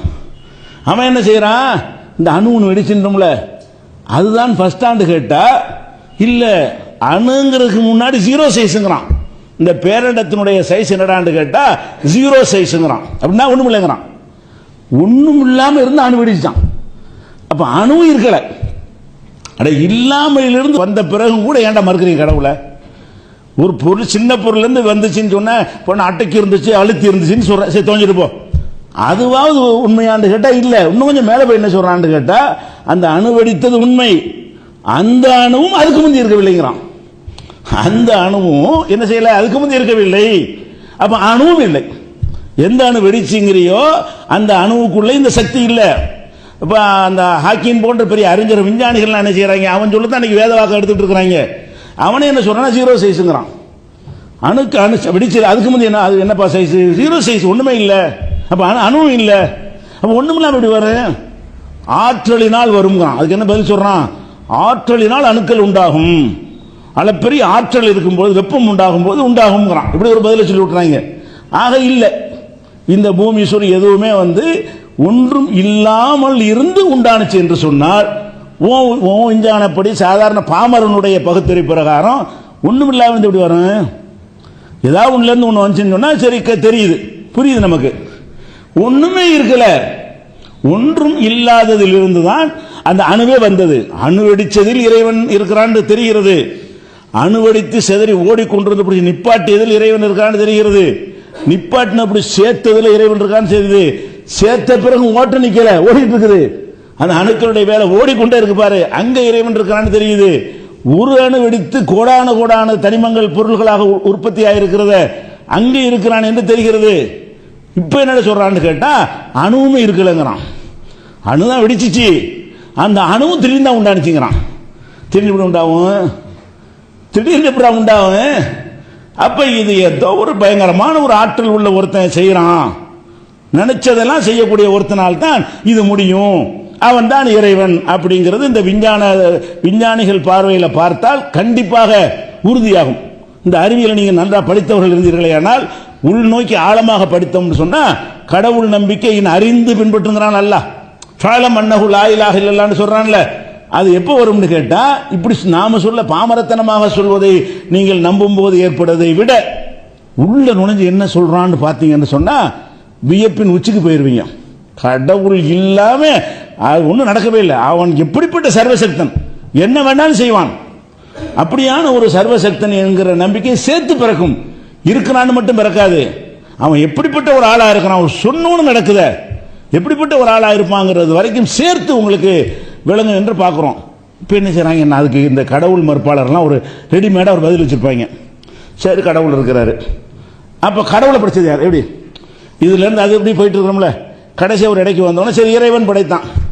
இறைவனை படைச்சது யாரு இப்படின்னு கேட்கறான். அப்ப என்ன செய்ய, இறைவனை படைச்சதா? இறைவனை ஒருத்தன் படைச்சு அவனை இறைவன் ஆயிடுவானே. சரி, அவனை படைச்சது யாரு? நீ சாவுறையும் கேட்டு இருக்க வேண்டியதான். இவனை படிச்ச அவன், அவனை படிச்ச அவன் நீ சாவுற வரைக்கும் இல்லை, உலக அழிகிற கால வரைக்கும் மக்கள்கிட்ட கேட்டாலும் இதுக்கு ஆன்சர் வருமா? இதுக்கு பேர் பகுத்தறிவு கிடையாது. பகுத்தறிவுனா என்னன்னு கேட்டா சிந்தித்து உணரணும். ஒரு பொருள், அறிவு இல்லாத இந்த பொருள் தானாக உண்டாகி இருக்குது என்று சொல்வதை விட ஒரு அறிவு, ஆற்றல், பவர் உள்ள ஒருத்தன் அவனா இருக்கிறான் என்பது எது பகுத்தறிவுக்கு ஏற்றது? பகுத்தறிவுக்கு ஏற்றது என்னன்னா, இது ஒண்ணுமில்லாது, போட்டா உடைஞ்சு போயிடும், இதுக்கு சக்தி இருக்கு, காலகாலத்துக்கு இருந்துகிட்டு இருக்கு என்று சொல்வது பகுத்தறிவா? இதையெல்லாம் உண்டாக்கி அறிவா? உனக்குலாம் அறிவை தந்திருக்கிறானே, இந்த அறிவை விட கோடான கோடான கோடான கோடான அறிவு பெற்ற ஒருத்தன் இருந்து அவனையே இருந்து கொண்டே இருப்பது அறிவுக்கு தூரமானதா? அறிவற்ற பொருள் காலாகாலத்துக்கு இருந்திருப்பது அறிவுக்கு தூரமா இருக்குது. அறிவு, ஆற்றல் உள்ள ஒருத்தன் காலாகாலத்துக்கு இருக்கிறான் என்பது அறிவுக்கு நெருக்கமாக இருக்கிறது. அறிவுக்கு நெருக்கம் என்ன? அப்ப எங்கேயாவது முடிக்கணுங்கிற இல்லைங்கிறியா? இந்த கோழி முட்டை உதாரணம் சொல்லுவாங்க. முட்டை எங்க இருந்து வந்துச்சு? கோழியில இருந்து வந்துச்சு. கோழி முட்டையில இருந்து வந்துச்சு சொல்லிட்டே இருக்கு கேமரா வரைக்கும். அப்புறம் முட்டை கோழியில இருந்து, கோழி முட்டையில இருந்து, முட்டை கோழியில இருந்து, இப்படி கடைசியா சொல்றான்னா நீ சாவுற வரைக்கும் சொல்லு, எப்ப முடிக்க போறத? கோழியில இருந்து முட்டைங்க போறியா? முட்டையில இருந்து ஏதாவது முடிக்கணுமா இல்லையா? ஒன்னு கோழியில இருந்து முட்டை வருதுன்னு சொல்லு. ரெண்டு சரிதானே? பார்க்க மேலோட்டம் பார்த்தா சரியா இருக்கும். இது மேலோட்ட தத்துவம். நீ பேசுறதெல்லாம் மேலோட்ட, கோழியில இருந்து முட்டையா, முட்டையில இருந்து கோழியான்னு பேசுறானே, அந்த மேலோட்ட தத்துவம் இது. இதுக்கு ஒரு முடிவு இருக்குமா இல்லையா? இப்போ நீ கண்ணு முன்னாடி பார்க்குற முட்டையில இருந்து கோழி வருதுன்னு, சரி, முட்டையை அடை வைக்கிறோம், அதுல இருந்து கோழி வருது, கோழி முட்டையை போடுது, சரி, அது கரெக்ட், மேலோட்டமா பார்க்கறதுக்கு சரி. விஞ்ஞானப்படி இப்படியா சொல்ல முடியும்? அப்ப ஒரு ஒரு ஜோடி படைக்கப்பட்டிருக்காங்க, அதான் முடிக்கணும். ஏன்னாட்டா ஆண் மண் முட்டை உண்டாவது ரெண்டு வேணும். முட்டை உண்டாகிறதா இருந்தா ஒரு ஆணுடைய உயிரணு வேண்டும், ஒரு பெண்ணுடைய சினை முட்டை வேணும். அப்ப ரெண்டு இருந்தால் தான் அப்படி ஒண்ணு உண்டாக முடியும். ரெண்டு சேர்ந்து இணைந்த பிறகுதான் இந்த முட்டைங்கிற உண்டாக முடியும். கடைசியில் அறிவியல் பூர்வமா அப்படி கொண்டு நிப்பாட்டி தான் ஆகணுமே தவிர, நீ என்ன செய்யறது? கோழியில இருந்து முட்டை, முட்டையில இருந்து கோழி, இதே மாதிரி என்ன செய்யறாங்கன்னா, அல்லாஹ் படிச்சது யாரு? ஏதோ ஒரு எக்ஸ் ஒய்னு சொன்னு வைங்களா, அவனை படிச்சது யாரு? அதை ஒன்று சொன்னு வைங்களா, அவனை படிச்சது யாரு? அதுக்கு ஏதோ ஒன்று சொன்ன, அவனை படிச்சது யாரு? அவனை ஒருத்தன் படிச்சாப்பா, அவனை படிச்சது யாரு? கேட்டுட்டே இரு, நீ சாவுறதையும் கேளு. நீ கிறுக்கனா போவியா, நீ அறிவாளியா போவியா? அட இவ்வளவு சூப்பர் பொருள் முட்டையும் படைச்சிருக்காங்க, அவனே ஒன்று படைக்கணும். இப்படி சிந்திக்கணும். என்ன படைக்கணும்? என்னோட ஆகுங்க ஆகுது, என்னென்ன நடக்குது, ஒன்றுல இல்லவே இல்லைங்கிறான், அதை இருக்குன்னு காட்டுறான். துண்டு துண்டா செதறி போறப்படி ஒட்டுங்கிறான், ஒட்டவே முடியாது. நம்முடைய அறிவு பிரகாரம், விஞ்ஞான பிரகாரம், அறிவியல் பிரகாரம், அந்த அணுவில் உள்ள சக்தியின் பிரகாரம் ஒட்ட முடியாது, ஒட்டுதான் ஒட்டுது. அப்ப இப்படியான ஒருத்தன் இருக்கும்போது அவனை ஏன்டா படைக்கணும்னு திருப்பி கேட்கணும். இறைவனை படைச்சது யாருன்னா அவனை ஏன்டா படைக்கணும்? இதை படைக்கணும். ஏன் இது ஒண்ணும் இல்லாது, இதை படைக்கணும், பூமியை படைக்கணும், சூரியனை படைக்கணும். ஏன்னா அறிவு ஆற்றல் உண்மை கிடையாது, சுயமாக அதுக்கு அறிவு ஆற்றல் கிடையாது. நீ போய் உடைக்க முடியுதா இல்லையா? நீ போய் இதை உடைக்க முடியும்னு சொன்னா இது இப்படி தன்னை படைக்கும்? படைக்காது. நீ போய் இந்த பூமியை தோண்ட முடியுதுன்னு சொன்னா அது தன்னை படைச்சிருக்காது. நீ போய் சூரியனில் போய் என்ன செய்ய முடியும்? இறங்க முடியும்னோ சூரியனை ஆய்வு செய்ய முடியும் என்றால் அது என்ன செய்யறது? அது தன்னால் உண்டாயிருக்காது. ஆனால் அறிவு, ஆற்றல், திறமை எங்கிருந்து கொண்டு அனைத்தையும் நிர்வகிக்கிற பவர் உள்ளவன் ஒருத்தன் படைச்சான்னு சொல்லும் பொழுது அவனை இன்னொருத்தன் படைக்கணும்னு கேட்கறது மடத்தனம் இல்லையா? கேட்கிற அந்த பகுத்தறிவான விஷயத்துக்கு பதில் இல்லைங்கும் பொழுது நாங்கள் பகுத்தறிவாதின்னு காட்டுக்கிறதுக்கு கேட்கிற ஒரே கேள்வி என்ன? எந்த கடவுளும் மறுப்பாட்டு கேட்டாலும் இங்க வந்து முடிப்பானுவோம். இவ்வளவு அறிவியல் கொட்டினாலும் சரி, அதெல்லாம் சரி, இதை அவர் படிச்சா, கடவுள் படிச்சாரு, கடவுளை யார் படிச்சா சொல்லுங்க, அவர் எப்படி இல்லாம இருந்து வந்திருக்காரு அப்படின்னு கேட்பாங்க. அப்ப இந்த கடவுளை யார் படைத்தான்னு கேட்பது அறிவான கேள்வியா, மடத்தனமான கேள்வியா? கண்டிப்பாக மடத்தனமான. கடுகுல கூட இல்லை, அறிவே இல்லை. அடுத்த விட செதறிச்சுல ஒரு அணு வெடிக்குது, வெடிச்சு அதுல இருந்து கோடான கோடான அணுக்கள் துண்டு துண்டா புறப்பட்டு செதறிக்கிட்டே போகுது. போய் ஒரு இடத்துல இப்படி திரளுதா, இப்படி திறந்த பிறகு ஒரு ஒழுங்கு வருது. அதுல ஒழுங்கு வரக்கூடாது. கண்ணா பின்னாண்டு போய்கிட்டு இருந்த இடத்துல வந்துகிட்டு ஒழுங்கினம் தான் அதுல இருக்குமே தவிர ஒரு ஒழுங்குக்குள் வராது. இப்ப இந்த பூமி சூரியன்லாம் எப்படி இந்த ஒழுங்குக்குள் வந்தது என்பதை ஆய்வு பண்றாங்க. இந்த ஒழுங்குக்கு வந்தது எப்படின்னு தெரியலையே, வர முடியாத, அது மாட்டு கண்ணா பின்னாண்டு செதிரி எங்கிட்டு பண்ணாலும் ஓடிக்கிட்டு தானே இருக்கணும். எப்படி இந்த உருண்டு ஒழுங்குடா இப்படி இந்த பூமி இருக்குன்னு வைங்களேன். இந்த பூமிங்கிறது நம்ம பேரண்டத்தில் வச்சு பார்த்தீங்கன்னு சொன்னா இது ரொம்ப ரொம்ப ஒண்ணுமில்லாது பூமி. இந்த பூமியில ஒரு கடுகை வைக்கிறீங்கன்னு வைங்க, இந்த பூமியில ஒரு கடுகை வைக்கிறோம். இந்த கடுகுக்கும் பூமிக்கு என்ன கம்பேரிசன் பண்றது? என்ன சைஸ்? ஒண்ணுமே இல்லை. இந்த பூமியில கடுகு எவ்வளவு சின்னது, பூமியுடைய சைஸ் உங்க கணக்குக்கே சின்ன, ஒரு மனுஷனோட கடுகு ஒப்பிட்டா கூட அவ்வளவு சின்னதா இருக்குது. அப்ப இந்த மெட்ராஸோட ஒப்பிட்டால் எவ்வளவு சின்னதா இருக்கும். ஒட்டுமொத்த பூமியோட ஒரு கடுகு ஒப்பிட்டால் அது எவ்வளவு சின்னது, அந்த சின்னது அந்த பூமிங்கிறது பிரபஞ்சத்தில் ஒப்பிட்டோம்னா. இந்த பேரண்டம் எவ்வளவு பெருசா இருக்குன்னு பார்த்தோம்னு சொன்னா, அதுல இந்த பூமியை பார்த்தா நம்ம ஒரிஜினல்ல சண்டை போட்டுட்டு இருக்கிறோம். ஒட்டுமொத்த பூமியை கடுகு விட சின்னது. இந்த பேரண்டத்தில் உள்ள அவ்வளவு பொருளோட கம்பேர் பண்ணி பார்த்தீங்கன்னு சொன்னா, இந்த பூமி என்னது, அவ்வளவு சின்னதிலும் சின்னதான அற்பமான ஒரு பொருள்னு வைங்களேன். இந்த பூமி அப்படித்தான், எல்லாம் அப்படித்தான். இந்த பூமி அப்படித்தான், சூரியன் கூட அப்படித்தான், செவ்வாய் கூட அப்படித்தான், எல்லா நட்சத்திரங்களும் அப்படித்தான். இதை விட பெரிய சைஸா இருக்கிற பூமி எடுத்துக்கொண்டாலும் சரிதான், அதனுடைய நிலை என்னது, சின்ன, ஒண்ணுமே இல்லாது. அவ்வளவு பெரும்பான்மையாக இந்த பேரண்டம். அப்ப இவ்வளவு பெரிய பேரண்டம் உண்டாகின பிறகு இப்ப எப்படி போகுதுன்னு கேட்டா, அவ்வளவு சீரா இந்த பூமி இருக்குன்னு வைங்களேன். இந்த பூமியில வந்து இப்ப இத்தனை மணிக்கு சூரியன் மறையுதுன்னு சொல்றான். இப்ப எனக்கு காலண்டர்லாம் போட்டிருக்கோம்ல, மகரிபு தொழுகை எத்தனைன்னு போட்டிருக்கோம்ல. எப்ப இன்னைக்கு தேதிக்கு மட்டுமா போட்டிருக்கிறோம், 10 வருஷத்துக்கு பின்னாடி கூட போட முடியும். சென்னையில் 10 வருஷத்துக்கு பின்னாடி இந்த ஜனவரி 1ஆம் தேதி அன்று எத்தனை மணிக்கு எத்தனை வினாடிக்கு சூரியன் மறையும் சொல்ல முடியும். சொன்னபடி மறையும், சொல்லவும் முடியும், அது சரியாகவும் இருக்கும். ஏன் சொல்ல முடியுது, கணக்கா ஓடுது. கண்ணா பின்னாடி உடனே சொல்ல முடியுமா? இந்த பூமியுடைய வேகம், சுழற்சி, சூரியனுடைய சுழற்சி எல்லாம் ஒரு கால்குலேஷனுக்கு உட்பட்டு ஓடுகிறது. அதை கணக்கு பண்றான். இந்த மாதிரி ஓடுனா இந்த நேரத்தில் மறையும். சூரியனையும் கணக்கு பண்றான், இதையும் கணக்கு பண்றான், ஓட்டத்தையும் கணக்கு பண்றான். எல்லாத்தையும் கால்குலேட் பண்ணி என்ன சொல்றான்னு கேட்டா, இத்தனை மணிக்கு சூரியன் மறையும், இத்தனை மணிக்கு உதிக்கும், இன்ன ஊர்ல இத்தனை மணிக்கு, இன்ன ஊர்ல இத்தனை மணிக்கு. உலகத்துக்கு புறம் சொல்றது இல்ல, ஒரு ஊருக்கு ஒரு டைம் இருக்கலாம் இல்லையா? அப்ப நான் மெட்ராஸில் உதிக்கிற அதே நேரத்தில் தஞ்சாவூர்ல உதிக்கும் இல்ல. அப்ப ஒவ்வொரு ஊருக்கும் ஒரு நேரத்தில் சூரியன் உதிக்குது, சூரியன் மறைகிறது, உச்சிக்கு வருகிறது. எல்லாமே வந்து முன்கூட்டி கணிக்க முடியுது. இது மேட்ரு என்னன்னு கேட்டா, ஒவ்வொரு நேரத்துக்கு வர்றது மேட்ரு இல்ல, இப்படித்தான் நடக்கும் என்று முன்கூட்டி கணக்கிட முடிந்தால் அது சீராக இருக்குன்னு அர்த்தம். ஒரு திட்டமிட்ட ஒரு பாதையில் போய் கொண்டிருக்கிறது. ஒருத்தன் இருந்து கண்ணா பின்னாண்டு ஓடக்கூடியதுக்கு வந்து அதை ஒரு கணக்குக்குள்ள கொண்டு வந்தது யார்? விஞ்ஞானம் இப்படி கணக்குள்ள வரக்கூடாது. அது பாட்டுக்கு ஓடிக்கிட்டே இருக்க வேண்டியதுதான்.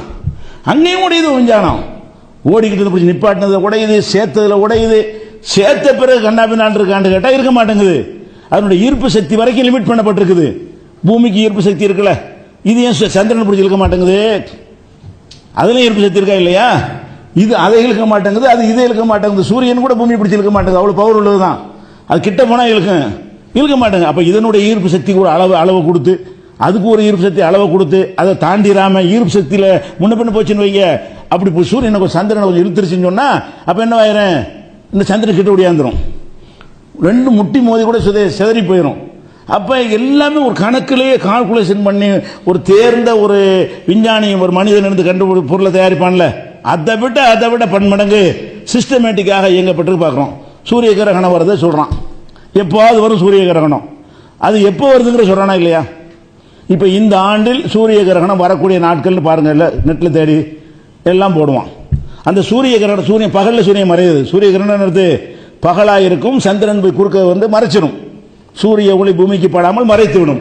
அது எப்போ வரும், எப்பாவது வரும்ல, அது எப்போ வரும்னு சொல்றான், எங்க வரும்னு சொல்றான். இந்தியாவில் தான் அந்த சூரிய கிரகணம் இருக்கு, அமெரிக்காவுக்கு மறைய அந்த டைரக்ஷனுக்கு முழுசா தெரியும் சூரியன், நம்ம டைரக்ஷனுக்கு மறைஞ்சிரும். பாதி எவ்வளவு தெரியும், எத்தனை மணி நேரத்துக்கு இருக்கும், இதுகளெல்லாம் சொல்றான்னு சொன்னா ஏன் சொல்றான், எப்படி சொல்றான்? சொல்வதை விட நம்ம என்ன வழங்கணும்னு கேட்டா, சொல்வதற்கு ஏற்றவாறு சிஸ்டமா இருக்கிறது. தானா வெடித்து சிதறின பொருள், இப்போ ஒரு பொருள் கண்ணாடிக்கு வரையிறான், ரவுண்ட் ரவுண்டா அப்படி தானா வெடிக்கும், கரெக்டா போகுமா? ஒன்று நீளமா இருக்கும், ஒன்று சதுரமா இருக்கும், ஒன்று முக்கோணமா இருக்கும். வெடித்து தூக்கி எறியும் போது சிதறனா ஒரே சீரா ஒரே ஒழுங்கோட வெடித்து சிதறும், ஒழுங்கா வெடிக்காது. அறுத்தா ஒழுங்கோட வரும், போட்டு ஸ்கேல் வச்சு அளத்தோம்னா ஒரே இதாக வரும். இந்த பலகையத்துக்கு எரியிறேன், தூள் தூளா உடையுதுன்னா ஒவ்வொன்றும் சைஸா உடையும், ஒவ்வொரு பொருள் ஒரு கணக்கில் உடையும். ஒரு வடிவமும் வித்தியாசமா இருக்கும், சைஸ் வித்தியாசமா இருக்கும், கோணம் வித்தியாசமா இருக்கும். அப்படியான ஒரு அடிப்படையில் வந்து தானே சிதற முடியும். அப்படி இல்லாமல் ஒரு கணக்கு, ஒரு கட்டுப்பாட்டில் இருக்குன்னு என்ன அர்த்தம்? இது மாதிரியான இதெல்லாம் வால் நட்சத்திரம் 70 ஆண்டுக்கு பிறகு கூட சில வால் நட்சத்திரம் வருமா, அதை சொல்றானுங்க.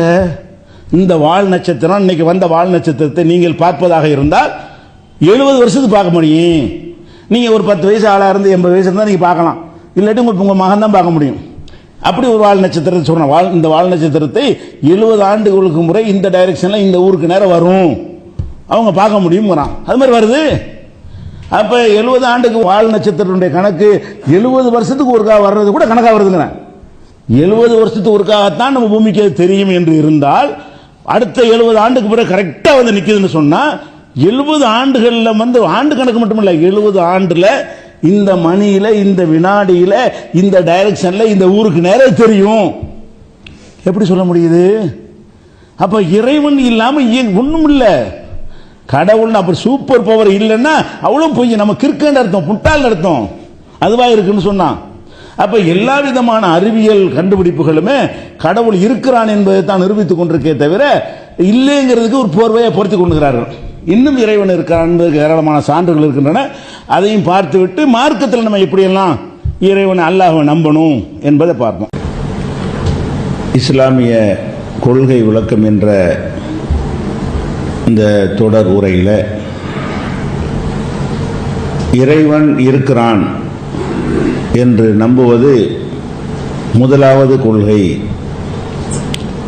அந்த இறைவன் இருக்கிறான் என்பதை அறிந்து நம்ப வேண்டும், புரிந்து நம்ப வேண்டும் என்பதற்கு நிறைய காரணங்களை நம்ம கடந்த வாரங்களில் சொன்னோம். எவ்வளவு ஆதாரங்களை, காரணங்களை நம்ம எடுத்து சொன்னாலும் பகுத்தறிவாளர்கள் என்று தம்மை நினைத்து கொள்ளக்கூடியவர்கள், கடவுள் மறுப்பாளர்கள் அதை ஏற்றுக்கொள்ளாமல் விதண்டாவாதமான கேள்விகளை முன்வைப்பதை நீங்கள் பார்க்கலாம். அப்ப இறைவன் என்று ஒருவன் இல்லாமல் இந்த பேரண்டம் உருவாகி இருக்க முடியாது என்று விஞ்ஞானிகள் எல்லாம் ஆய்வு செய்து சொன்னாலும் அவர்கள் என்ன கேட்கிறார்கள் என்று சொன்னால், இறைவன் இருக்கிறான் என்று சொன்னால் அவன் எப்படி இருக்கிறான், அவனுடைய நிறம் என்ன, அவனுடைய உயரம் என்ன, அவனுடைய வடிவம் என்ன, இதெல்லாம் உங்களுக்கு தெரியுமா? அதெல்லாம் தெரிந்தால்தான் நாங்கள் ஏற்றுக்கொள்வோம் என்று ஒரு வாதத்தை முன்வைத்து கடவுளை மறுக்கிறார்கள். இப்படி மறுப்பது இதுவே ஒரு மடமையின் வெளிப்பாடு தான், இது அறிவின் வெளிப்பாடு இல்லை. எந்த ஒரு விஷயத்தை எடுத்துக்கொண்டாலும் எந்த அளவுக்கு நமக்கு ஆதாரம் இருக்கிறதோ அந்த அளவுக்கு நம்ப வேண்டும். எந்த அளவுக்கு ஆதாரம் இல்லையோ அதை நம்பாமல் இருக்கலாம். இப்ப இறைவன் இருக்கிறான் என்ற அடிப்படைக்கு ஆதாரம் இருக்கிறது. இந்த பிரபஞ்சம் தானாக உருவாகி இருக்க முடியாது என்பதற்கான சில சான்றுகளை நம்ம கடந்த 2 வாரங்களாக சொல்லி இருக்கிறோம். அந்த ஆதாரங்கள் அடிப்படையில் இந்த பேரண்டத்தை உருவாக்கிய மிகப்பெரிய வல்லமை மிக்க ஒருவன் இருக்கிறான் என்று உறுதியாகிவிட்டால் அவர்கள் என்ன சொல்கிறார்கள், அவன் யாருன்னு சொன்னா தான் நம்புவேன் என்கிறார்கள்.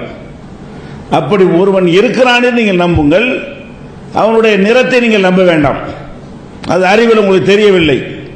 அவனுடைய உயரத்தை நீங்கள் நம்ப வேண்டாம், அவனுடைய வடிவத்தை நீங்கள் கற்பனை செய்ய வேண்டாம். அப்படி ஒருவன் இருக்கிறான் என்று நம்ப வேண்டுமா இல்லையா?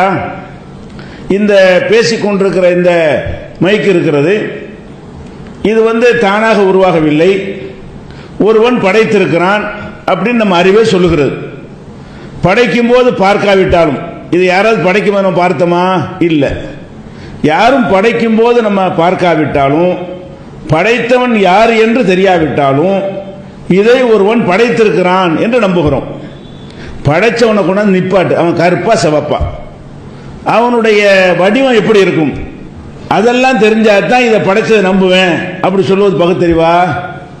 படைச்சான் என்பதை நீங்கள் நம்பி ஆக வேண்டும். இந்த பொருள் படைத்தவன் இல்லாமல் வந்திருக்க முடியாது. படைத்தான் என்ற பிறகு என்ன நம்பலாம்? இதெல்லாம் படைச்சிருந்தா இதுக்கு உரிய அறிவு அவனுக்கு இருக்கிறது, நல்ல திறமையான ஒருத்தன் தான் இதை படைச்சிருப்பான். அப்போ ஒரு பொருளை பார்த்த உடனே படைத்தவன் இருக்கிறான் என்றும் தெரியும், அவனுடைய ஆற்றலும் தெரியும், வடிவம் தெரியாது.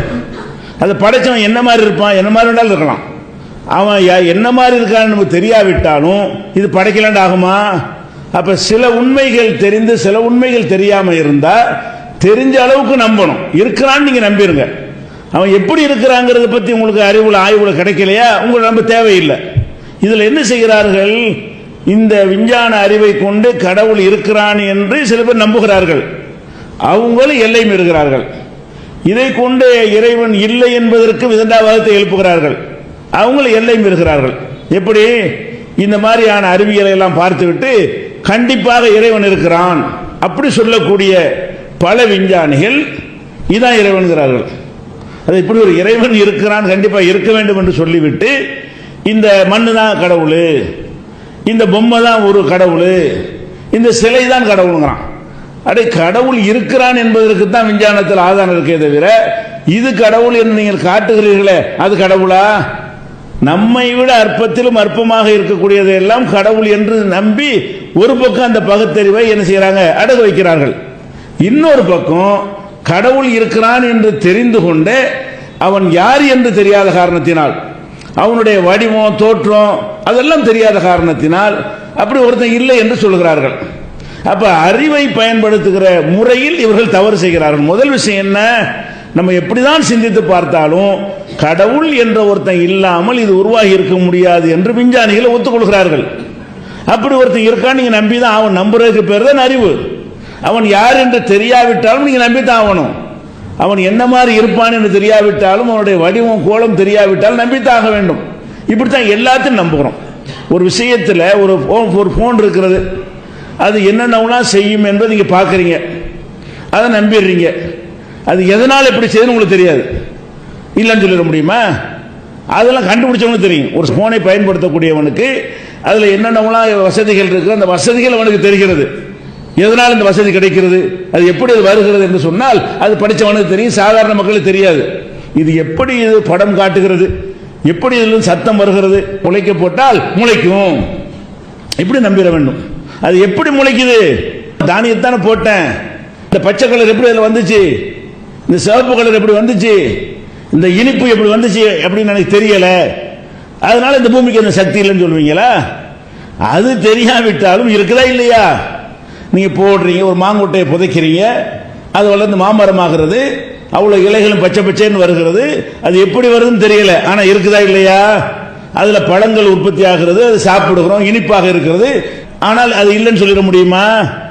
எது அளவுக்கு உங்களுக்கு தெரிகிறது அதை ஏற்றுக்கொண்டு, எது தெரியவில்லையோ தெரிந்து கொள்ள முயற்சி பண்ணுங்க. தெரிந்து கொள்ளவே முடியாவிட்டால் கூட தெரியாத விட்டுருங்க. எப்படி எனக்கு தெரியாதுப்பா, இருக்கிறது உண்மை அப்படி சொல்லணுமா இல்லையா? இந்த மாங்கொட்டையிலிருந்து இதெல்லாம் எப்படி வந்து அது எனக்கு தெரியாது. அது தெரியாத காரணத்தினால் இது மாமரம் இல்லைன்னு ஆயிருமா, அல்ல மாமரத்தில் அது காய்க்காதுன்னு ஆயிருமா, அந்த பழம் உற்பத்தி ஆகாதுன்னு ஆகுமா? கடவுள் மறுப்பாருடைய வாதமெல்லாம் இந்த மாதிரி சிறுபிள்ளைத்தனமாக இருக்கிறது. மற்ற விஷயத்தில் இப்படி சொன்னார்கள்னா அவங்கள வந்து சிறு பிள்ளைகளாகவும் மனநோயாளிகளும் பார்ப்பார்கள். அப்படியான வாதத்தை கடவுள்கிட்ட வைக்கிறாங்க. வேற விஷயங்கள் வாதத்தை வைக்க சொல்லுங்க பார்ப்போம்.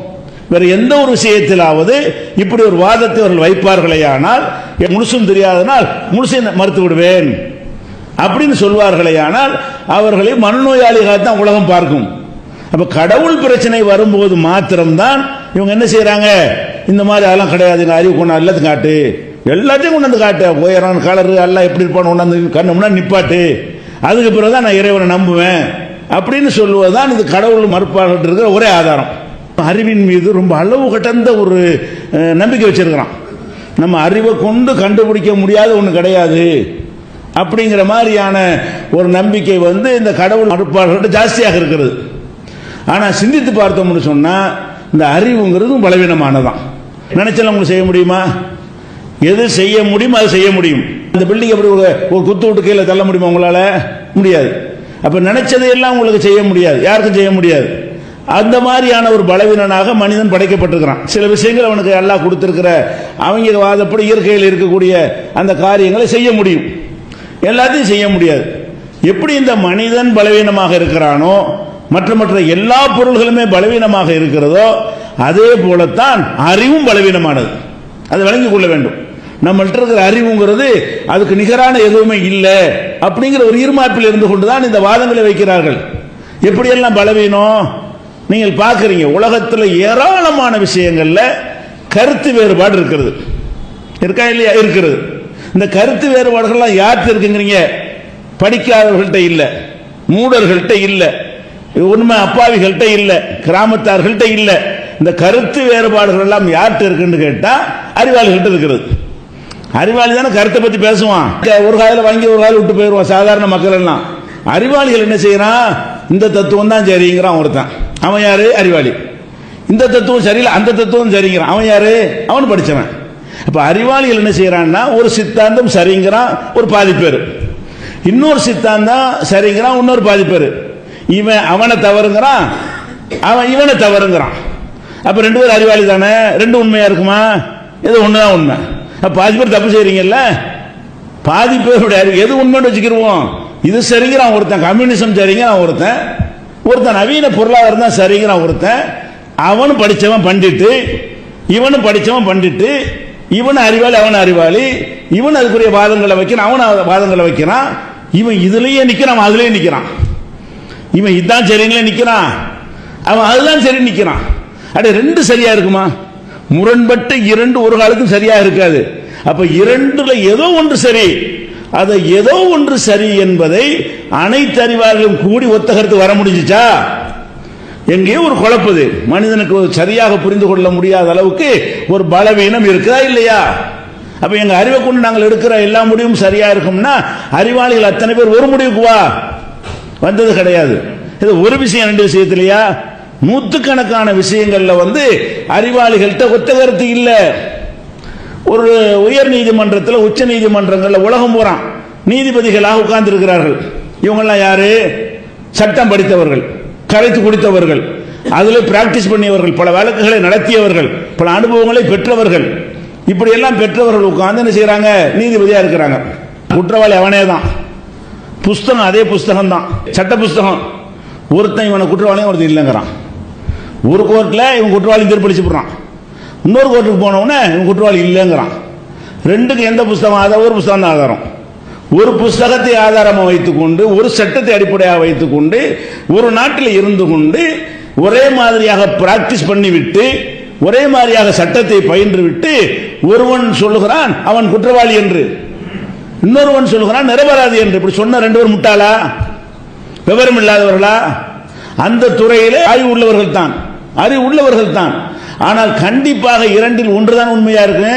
இவன் கொலை செஞ்சாலும் செய்யலையா, செய்யவும் செஞ்சான் செய்யாம இருந்தான். அப்படி இது ஒண்ணுதான் இருக்கும். ஏதோ ஒண்ணு கொலை செஞ்சான்னு உண்மையா இருக்கும், அவன் கொலை செய்யலைன்னா அது உண்மையா இருக்கும். கொலை செஞ்சான் என்பதும் சரி, கொலை செய்யவில்லை என்பதும் சரின்னா நீ கீழ் பார்த்துட்டு போகணும். இரண்டும் சரியா இருக்காது. அப்ப இரண்டும் முரண்பட்ட இரண்டு சரி என்று இருக்காது என்று சொன்னால் ஏதோ ஒருத்தனுடைய தீர்ப்பு தப்பு தானே. அது கீழே உள்ளவன் தீர்ப்பா இருக்கட்டும், மேல உள்ளவன் தீர்ப்பா இருக்கட்டும், ஏதோ ஒருத்தன் தப்பா சொல்றான். ஏன் அந்த அறிவு சரியா சொல்ல வைக்கல? கீழே இருந்து மேல வரைக்கும் அம்புட்டு ஒரே மாதிரி சொல்ல வேண்டியது தானே? அறிவாளிகள் தானே. அறிவை கொண்டு நாங்கள் எல்லாத்தையும் கரெக்டா கண்டுபிடித்துருவோம் என்று சொன்னால் மேல்கோட்டுங்கிற தேவையில்லை. இவன் சொன்னது அவன் சொல்லுவான் ஆயிரம். எங்க போய் நீ கேட்டாலும் இதாப்பா தீர்ப்பு அப்படின்னு சொல்லணுமா இல்லையா? அது ஏன் அப்படி வருகிறது? நம்முடைய அறிவு பலவீனமானது. ஏன் வருகிறது என்று சொன்னால், அறிஞர்களுக்கு மத்தியில் சித்தாந்தங்களில் கருத்து வேறுபாடு, ஒரு விஷயத்தை ஆய்வு செய்வதிலே கருத்து வேறுபாடு, வாதங்களை முன்வைப்பதிலே கருத்து வேறுபாடு, அனலைஸ் பண்ணுவதிலே கருத்து வேறுபாடு, மதிப்பிடுவதிலே கருத்து வேறுபாடு. ஒரு கட்டடம் கட்டுறதுக்கு இன்ஜினியர் போய் கேட்டோம்னா, ஒரு இன்ஜினியர் 50 லட்சம் ஆகுங்கிறான், இன்னொரு 60 லட்சம் ஆகுங்கிறான். துல்லியமான கணக்கை கொண்டு படித்த ஒரு படிப்பில் கூட கருத்து வேறுபாடு வருது. ரெண்டு பேர் அறிவாளி தானே. அறிவற்றவன் அந்த மாதிரிலாம் படிச்சுட்டு வருவான். இப்ப நம்ம விளங்கி கொள்ள வேண்டிய என்னன்னு கேட்டா, அறிவின் மீது ரொம்ப பயங்கரமான நம்பிக்கை வச்சு, எங்க அறிவு சொல்வதற்கு அப்பீலே கிடையாது, இவன் அறிவுக்கு அப்பீல் இல்லைங்கிறான். நீதிமன்ற அப்பீல் பூரா இவங்களுக்கு என்ன செய்யறது? மறுப்பு கொடுத்து கொண்டிருக்கிறது, நீ சொல்ற தப்பு. அப்ப இந்த அறிவின் மீது உள்ள போலியான அகந்தை, அப்படி எல்லாம் எல்லாத்தையும் அக்குவேற ஆணிவரா பின்னி எடுக்கிற அளவுக்கு நமக்கு அறிவு கிடையாது. அவ்வளவு பலவீனத்தில் இருக்கிறோம். என்ன பெருமை எடுத்துக் கொள்ளலாம்? ஆட்டை விட நான் மேல, மாட்டை விட மேலன்னு சொல்லிக்க. ஆடு மாடுகளை விட, கழுத குதிரையை விட எனக்கு மேலான அறிவு இருக்குன்னு சொல்லலாமே தவிர, எதுவும் எனக்கு தெரியாது இல்லை சொல்ல முடியாது. எதையும் சரியாக புரிந்து கொள்வேன் சொல்ல முடியாது. ஏன் அவ்வளவு போறோம்? ஒரே அறிஞன் 2000 ஒன்னு சொல்றான், 2017 ஒன்னு சொல்றான். என்ன அர்த்தம்? அதே ஆள் தானே. அப்ப கிறுக்கனா இருந்தான், அப்ப 2000 இப்ப கிறுக்கனா இருக்கானா? அப்ப அன்றைக்கு அறிவாளியா இருக்கும்போது ஒரு முடிவு சொல்றான், அடுத்து 17 வருஷம் பிறகு என்ன செய்யறான்? 10 வருஷம் பிறகு, 5 வருஷம் பிறகு, ஒரு மாசத்துல கூட, ஒரு நாள்ல கூட நேத்து ஒன்றை சொல்லுகிறான். நேத்து ஒன்று சொன்னேன், அது சரியில்லை இன்னைக்கு. அப்ப நேத்து அந்த அறிவு வேலை செய்யல. அட இன்னைக்கு சொன்னதை உறுதியா இருப்பேன்னு சொல்ல முடியும், நாளைக்கு இதையும் மாத்துவிய. நேற்று அது சரி, இன்னைக்கு இது சரி, நாளைக்கு வேற ஒன்று சரிம்ப மாற்ற மாட்டேன்னு சொல்ல முடியுமா?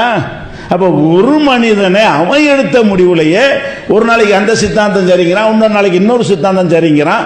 அப்ப நீ மாத்தி மாத்தி பேசுறீங்களா? அப்ப என்ன அர்த்தம்? உங்களுக்கு அவ்வளவு பூரணமானது கிடையாது. நீங்க நினைச்சுக்கிற அளவுக்குலாம் பெருமடிக்கிறவர்கள் இல்லை. உலகத்தில் உள்ள எல்லா படைப்புகளை விட கூட அதை சொல்லு. இது பேசுறது அறிவு. இந்த மாதிரி பேச முடியுமா? ஆட்டுக்கு மாட்டுங்களா? இது பெருமை அடிச்சுக்க. ஆடு பேசாது நான் பேசுவேன், ஆடு சிந்திக்காது நான் சிந்திப்பேன், ஆடு கணக்கு போட நான் இப்படி சொல்லிக்க. இந்த அறிவு இருக்குதுன்னு ஒத்துக்கொள்ளலாமே தவிர அறிவில் பிழை இல்லை, குறை இல்லை, பூரணமான அறிவு சொல்லவே முடியாது. இன்னும் சொல்ல போனால் எத்தனையோ விஞ்ஞானிகள் அறிவாளிகள் எல்லாம் கடந்த காலங்களில் எவ்வளோ கண்டுபிடித்தார்கள். அவனு கணக்கில் தான் கண்டுபிடிச்சான், அவன் ஆய்வுல தான் கண்டுபிடிச்சான், அவனுக்கு மூளை இருக்கத்தான் செய்தது. இன்னைக்கு வந்து நல்லா பொய்கிறான். அது தப்பா சொல்லிவிட்டார்கள். பூமி சுத்தல, சூரியன் தான் சுத்துன்னு சொன்ன ஒரு காலத்தில். அதை சொன்னவன் யாரு? காட்டுமிராண்டியா? அவன் விஞ்ஞானி தான், அவன் அறிவாளி தான். அன்றைக்கு அவன் சிந்தித்த வகையில், அவனுக்கு தோன்றிய வகையில் சில முடிவுகளை சொன்னான் ஒரு காலத்தில். இன்றைக்கு அப்படியே மாத்திரியா இல்லையா? பாதியை மாத்திவிட்டீங்களே. அப்ப பாதி விஷயங்கள் அன்றைக்கு தப்பா சொல்லிவிட்டார்கள். ஒரு 100 வருஷத்துக்கு முன்னாடி கூட பூமி எப்படி படைக்கப்பட்டது கேட்டா, சூரியனில் இருந்து உடைந்து ஒரு துண்டு கீழே விழுந்தது, அந்த துண்டு தான் பூமி. இவர பெரியார் கூட அவர் புத்தகத்தில் அப்படித்தான் அந்த காலத்தில். அவர் சொல்ல முடியாது. அவர் காலத்தில் இருந்த ஒரு விஞ்ஞானத்தின் அடிப்படையில் அவர் சொல்றாரு. அதை சொன்னவர்கள் யாரு? அது ஒரு கணக்கு போட்டு சிந்தித்து பார்த்தான் சொல்றான். ஆராய்ச்சி இல்லாம உளரல அது. அன்றைக்கு அவன் ஆய்வு செய்து அவனுக்கு தெரிந்த அறிவை கொண்டு சொன்ன அந்த விஷயம் பொய்யின்றாயிருச்சா இல்லை? இன்னைக்கு கான்செப்டே இல்லை அப்படின்னு சொல்லக்கூடிய காட்சியை பார்க்கிறோம். அப்ப வந்து ஒரு மனிதன் வந்து அறிஞர்களுக்கு மத்தியில் ஏற்படுற கருத்து வேறுபாடை பார்க்கிறோம், அறிவு முழுமை இல்லைன்னு தெரிகிறது. அது போக வந்து இவனே மாறி மாறி பேசுறானே, அதுல தெரிகிறது அறிவு முழுமையானது இல்லை. ஒரு அறிஞனுக்கு ஒரே ஆளுக்குள்ளே கருத்து வேறுபாடு. இது ஒருத்தனுக்கும் கருத்து வேறுபாடு வேற. ஒரே ஆளுக்கு ஜனவரியில் ஒரு கருத்து, பிப்ரவரி ஒரு கருத்து, 2000 ஒரு கருத்து, 2001 ஒரு கருத்து. அப்ப என்ன அர்த்தம்? பூர்ணமா இல்ல. அன்னைக்கு விளங்காம இருந்து விளங்கிட்டாங்கறான்ல, அப்படி ரெண்டாவது சூழ்நிலை உறுதியா இருந்திருக்கானா? 4 கருத்து சொன்னவன்லாம் இருக்கான். 2001 சொல்லிட்டு அதுவும் சிந்திச்சு பார்த்து தப்பா தெரியுது, இதான் சரி. அப்ப 2000 உள்ள தவறுன்னு கண்டுபிடிச்சு 2001 வேற சொன்ன, அப்புறம் அது தவறுன்னு கண்டுபிடிச்சு 2002 வேற சொல்ற, அப்புறம் அது தவறுன்னு கண்டுபிடிச்சு 2003 வேற சொல்ற. என்ன அர்த்தம்? சூழ்நிலையில வச்சு சிந்திச்சு நீ பார்ப்ப, தப்பு முடிவுக்கு வந்துருவ. அப்ப இதையெல்லாம் கண்டுபிடிக்காத ஒருத்தன் வந்துட்டு என்ன செய்யறான்? அல்லாஹ் கொண்டு கலரை காட்டு, நேரத்தை காட்டுங்கிறான். அதெல்லாம் கண்டுபிடிக்கிற அளவு எங்கடா இருக்குது? இதை ஒருத்தன் தயாரிச்சான்னு உனக்கு கண்டுபிடிக்குமே தவிர அவன் யாருன்னு போய் காட்ட முடியுமா? சிந்திச்சு பார்த்து இதை வந்து ஒரு கற்பாவில் தான் கண்டுபிடிச்சிருப்பான். சொல்லு பார்ப்போம். இது யாரோ ஒருத்தன் செஞ்சான், இந்த போடியத்தை யாரோ ஒருத்தன் செஞ்சான்னு கண்டுபிடிக்கலாம். இந்த மரத்துடைய கலை அவனுக்கு தெரியும் என்று கண்டுபிடிக்கலாம். இது செஞ்சவன் யாரு? கண்டிப்பா இது மத காரணத்தான் இருப்ப சொல்ல முடியுமா? கண்டிப்பா இது கற்பா உள்ளவனா இருப்ப சொல்ல முடியுமா? கண்டிப்பா 25 வயசுக்காரன் தான் செஞ்சிருப்பான்னு சொல்ல முடியுமா? அப்ப எதை கொண்டு அறிவுல வருமோ அதான் அறிவுல வரும். எது அறிவில் வராது அது வராது. இந்த வித்தியாசத்தை வழங்காம என்ன செய்யறான்னு கேட்டா, அறிவு கேட்ட இதெல்லாம் கண்டுபிடிக்கிற மாதிரி இதெல்லாம் சொல்லப்ப. அப்ப இறைவன் இருக்கிறாங்கிற சக்தியை உணர்ந்து விட்டு இறைவனை காட்டுன்னு சொன்னீங்கன்னா, அப்ப எல்லா பொருளுக்கும் இப்படி சொல்லு. நீ பார்ப்போம், உன் அறிவை கொண்டு ஒரு பொருளை பார்த்து விட்டு அது ஒருத்தன் கட்டுனான் மட்டும் சொல்லக்கூடாது. அவன் யாரு என்ன டீட்டெயில் வரையும் சொல்லணும். நீ அல்லாஹ்வுக்கு கடவுளுக்கு கேட்கறீங்கள, கடவுளுக்கு என்னென்ன கேள்வி உனக்கு கேட்கிறாயோ அதே மாதிரி நீ பார்க்க ஒன்று படைக்கப்பட்ட ஒரு பொருளை பார்த்து விட்டு அதை படைச்சவனை பத்தி கண்டுபிடிச்சு சொல்லி பார்ப்போம். உனக்கு இன்ஃபர்மேஷன் கிடைச்சா சொல்லுவ. எப்ப சொல்லலாம்? இது யார்கிட்ட என்னங்கிற ஒரு டீட்டெயில் யாராவது சொல்லி, அல்லது சாட்சி இருந்து யாராவது பார்த்து வீடியோவில் எடுத்து இப்படி ஏதோ ஒரு ப்ரூஃப் இருந்தா காட்ட முடியுமே. அது ப்ரூஃப் இருந்து பார்க்கறது சிந்தித்து கண்டுபிடிக்கிறது அல்லது மூளையை கொண்டு ஆய்வு பண்ணி கண்டுபிடிக்கிற விஷயம் இல்லை. பார்த்து நம்புறதுக்கு பேர் அறிவு கிடையாது. அப்படி வேண்டுமானால் இதை செய்யற ஒரு ஆளு யார் செய்ய உனக்கு தெரியல, இதை செய்யும் போது வீடியோ எடுத்து வச்சிருக்கிறோம், அது போட்டு காட்டுறோம், ஓ இவர் தான், அப்ப கண்டுபிடிக்கலாம். இது அறிவை கொண்டு கண்டுபிடிக்கிறதா? ஒரு கிராமத்தானு கண்டுபிடிச்சிருவான். இது அறிவாளி படிச்சவன் தான் கண்டுபிடிக்க தேவையில்லை. அப்ப செய்யறத பார்த்து விட்னஸ் இருந்து கண்டுபிடித்தால் அதுக்கு அறிவுக்கு சம்பந்தம் கிடையாது. அப்படி இல்லாம எந்த ஒரு பொருளையாவது ஒருத்தன் படைச்சான் என்று அறிந்து கொள்வதால், படைச்சவனுக்கு நல்ல ஆற்றல் இருக்கு என்று அறிந்து கொள்வதால் அவனுடைய முழு டீட்டெயிலும் தெரியுமா?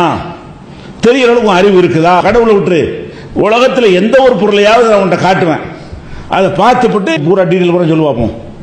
சொல்ல இயலாது. அப்ப இது படைக்கப்படல. அப்ப சொல்ல இயலாதுன்னா யாருமே படைக்க தன்னால உண்டாச்சா? அப்ப படைக்கப்பட்டதுன்னு ஒத்துக்கிறவும் செய்யற, அவனோட டீட்டெயில் உங்களுக்கு தெரியாம இருக்குது, அதையும் ஒத்துக்கிற.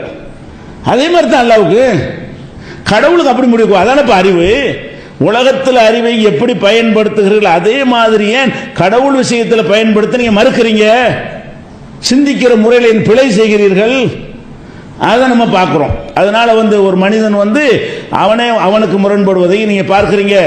முந்தைய காலத்து விஞ்ஞானிகள் எல்லாம் அவங்க கருத்தை மறுக்கிறான்ல, அதுலயும் தெரிகிறது இது நம்ம ரொம்ப பலவீனமா இருக்கிறோம், நம்ம பெருமை அடிச்சுக்கிறவங்களாம் ஒன்றும் கிடையாது. அப்பம் முப்பாட்டு கொஞ்சம் கூட குறைய சில அறிவியலை கண்டுபிடிச்சா கூட சித்தாந்தங்களை தத்துவங்களை எல்லாம் கண்டுபிடிக்கிறதுல அறிவு ஒரு எல்லைக்கு உட்பட்டது. நான் கேட்கிறேன், அறிவு ஒரு எல்லைக்கு உட்பட்டது என்பதுதான் பகுத்தறிவு. விஞ்ஞானத்தின் முடிவு என்ன? அறிவை கொண்டு எல்லாம் முடியும் என்பது விஞ்ஞான முடிவா? அறிவு எல்லைக்கு உட்பட்டதுதான். ஒரு எல்லையை தாண்டி என்ன முடியாது. இந்த கண்ணால செவத்து அப்பால உள்ளது பார்க்க முடியுமா? பார்க்கத்தான் முடியாது. அறிவை கொண்டு சிந்திச்சு பார்த்து, நான் சிந்தித்து பார்த்த வகையில் இந்த செவத்துக்கு பின்னாடி இதுதான் இருக்குன்னு சொல்லி பார்ப்போம். நேற்று முன்னால் பார்த்தான்னு சொல்லியிருக்கலாம். நேற்று முன்னால் பின்னாடி என்ன இருக்குன்னு பார்த்துட்டு வந்திருந்தா சொல்லலாம். திடீர்னு கண்ணை கட்டி ஒரு இடத்துல விட்டுவிட்டு இதுக்கு மேல இருக்கு என்ன சொல்லு, யோசிச்சு பார்த்துட்டு இதான் இருக்கு சொல்லு பார்ப்போம். அப்ப யோசனை அடங்குமா? இதெல்லாம் அடங்காது. பின்னாடி என்ன இருக்கு, முன்னாடி என்ன இருக்கு, வலப்பக்கம் என்ன இருக்கு, இடப்பக்கம் சொல்ல முடியுமா? அப்ப நம்ம அறிவை கொண்டு என்ன தெரியுங்கிறது நமக்கே தெரியத்தானே செய்யுது. இவ்வளவு பலவீனமா இருந்து கொண்டு நீ என்ன செய்யற? உண்டாயிருக்கா தெரியுது, இது தன்னால உண்டாயிருக்க முடியாதுன்னு விஞ்ஞானியே சொல்றான். இது கண்டிப்பா சின்ன ஒரு ஒண்ணும் இல்லாதிலிருந்து ஒரு திடீர்னு ஒரு அணு உண்டாக முடியாது. வெடிச்சா இவ்வளவு பிரம்மாண்டமான ஆற்றல் அதற்குள்ள இருக்க முடியாது. அப்படி இருந்தா கூட செதறி ஓடிக்கிட்டே இருக்கணும், ஒன்றாக இணைத்திருக்க முடியாது. இதெல்லாம் பார்க்கும் பொழுது அங்க ஒரு கடவுள் துகள் இருந்து ஏதோ ஒன்று இருந்து கடவுளுடைய கட்டளைன்னு ஒன்று இருக்க போய்தான் அது உண்டாயிருக்கிறது என்று ஒரு சாத்தியம் இருப்பதாக ஒத்துக்கொள்றான். அதன் அந்த அளவுக்கு ஒத்துக்கப்பா நீ. அவனுடைய உயரம் கலரு ஆற்றலாம் அதெல்லாம் உனக்கு தேவை வேணாம். அப்படி ஒருத்தன் இருக்கிறான், சூப்பர் பவர். சூப்பர் பவர் இது தெரியுது, வேலையை பார்த்து கண்டுபிடிக்கிறது, செயலை பார்த்து என்ன மாதிரி வேலை பண்ணி வச்சிருக்கிறான், அதை வச்சு அவனுடைய ஆற்றல் வழங்கலாம். அப்ப இறைவன் இருக்கிறான் என்பதும் ஆற்றலும் தான் அறிவை கொண்டு விளங்க முடியுமே தவிர அவனுடைய அட்ரஸ் விளங்காது. இவன் அட்ரஸ் கேட்கறான், அல்லாவுடைய அட்ரஸ் சொல்லு, கடவுளுக்கு அட்ரஸ் சொல்லி பார்த்துட்டு வரணுங்கிறான். அது எதுக்காவது அட்ரஸ், நீ பொருளை பார்த்து அட்ரஸ் தெரியுமா, ஃபுல் டீட்டெயில் தெரியுமா, பயோடேட்டாலாம் தெரியுமா? அப்ப இவன் என்ன செய்யறான், பயோடேட்டா கொண்டா கொடு, அப்பதான் நம்புவேன். அவன் இருக்கிறான்னு தெரியத்தான் செய்யுது அறிவுக்கு. அவன் யாருங்கிறதுக்கு என்ன செய்யணும், நீ பயோடேட்டா கூட கொடுன்னு கேட்கறான். இது அறிவா? இது சிந்திக்கிற முறையா? இது பகுத்தறிவா? பகுத்தறிவு உள்ளவர்கள் இப்படித்தான் உலகத்தில் எல்லாத்திலும் நட பார்ப்போம். இதுல பேசின மாதிரி அனைத்தில் இருக்க முடியுமா? முடியாது. பகுத்தறிவாளர்கள் சில விஷயங்களை பார்த்து விட்டு அங்க பேஸ்புக்கில் இந்த மாதிரிலாம் போடுறா, பெரிய பயங்கரமான கேள்வின்னு சொல்லி, அதுக்கு தான் அந்த பதில். வேற சொல்ல வேண்டிய விஷயம் இருக்கு. இடையில சொல்லுகிற காரணம் என்னன்னு கேட்டா, மறுப்புங்கிற பேர்ல இதுதான் பதிலாக கொண்டாந்து ஃபுல் டீட்டெயில் கொண்டாந்து காட்டுப்பா, நாங்க மறுக்க போறோம் அப்படிங்கிறது பெரிய ஒரு வாதம் மாதிரியும் அறிவார்ந்த ஒரு வாதம் மாதிரி என்ன செய்யறாங்க, எடுத்து வைக்கிறார்கள். இது அறிவு இல்லை, மடமையான வாதம். அது புரிந்து கொள்ள வேண்டும். அடுத்ததாக இது மறுபடி வருவோம். இந்த அணு வெடித்தது இல்லையா, வெடித்து இப்படி போல செதறி சூரிய சந்திரன் எல்லாம் வந்துச்சு, ஓகே, அதுக்கு உனக்கு ஆன்சர் பண்ண முடியல. இப்படி அணுவுல இருந்து உயிருள்ள பொருள் எப்படி வரும்? விஞ்ஞானி சொல்ல பார்ப்போம். உயிருள்ளதாக இப்ப நம்ம ஆடு மாடு கழுது அதெல்லாம் வந்திருக்கு, வெட்டிச்சு செதறி பூமி ஆயிடுச்சு. பூமியான பூமியில இருந்து என்ன வருது? ஆடு வருது, மாடு வருது, கழுதை வருது, குதிரை வருது, கொசு வருது, ஈ வருது, யானை வருது, எறும்பு வருது, இன்னும் பாக்டீரியா கிருமிகள் வருது, என்னென்னமோ வருது. கோடான கோடான உயிரினங்கள் இந்த பூமியில் இருக்கிறது. இந்த உயிரினம் எப்படி வரும்? ஒரு அணுவுல இருந்து உடைச்சி ஒரு மாவு உடைச்சிருந்தா அது மாவு தூளா தானே இருக்கு, அப்ப இரும்பு தூளா தானே இருக்கு. அதுல எப்படி உயிருங்கிற ஒரு சக்தி, உயிர் வளர்ச்சி டெவலப் ஆகுறது, வளர்ந்துகிட்டே போகுது, விரிவடை இறுதி வேற வளர்ந்துகிட்டே போகுது. இந்த தன்மை அதுக்குள்ள எப்படி இருந்தது? ஒரு பொருள் வெடிச்சு வந்தால் அதுக்குள்ள உயிர் உள்ள ஒன்று வரும் என்பதற்கு லாஜிக்க சொல்லி பார்ப்போம். எந்த ஒரு விஞ்ஞானியாலும் அதுக்கு பதில் சொல்ல முடியாது. அட்டை உயிர் உள்ளதாக வந்துட்டு போகுது, பகுத்து அறிவு உள்ளது எப்படி வரும்? ஒரு அணுவுக்குள்ள பகுத்தறிவு இருக்குமா? பகுத்தறிவு உள்ள ஒன்றிலிருந்து பகுத்தறிவு வரலாம். பகுத்தறிவு இல்லாத ஒரு பொருள் வெடிக்கிறது, அந்த அணுவுக்கு பகுத்தறிவு இருந்துச்சா? எந்த அணு முதலில் வெடித்ததோ அந்த அணுவுக்குள் பகுத்தறிவு இருந்ததா? அந்த அணுவுக்குள் உயிர் இருந்ததா? இல்ல.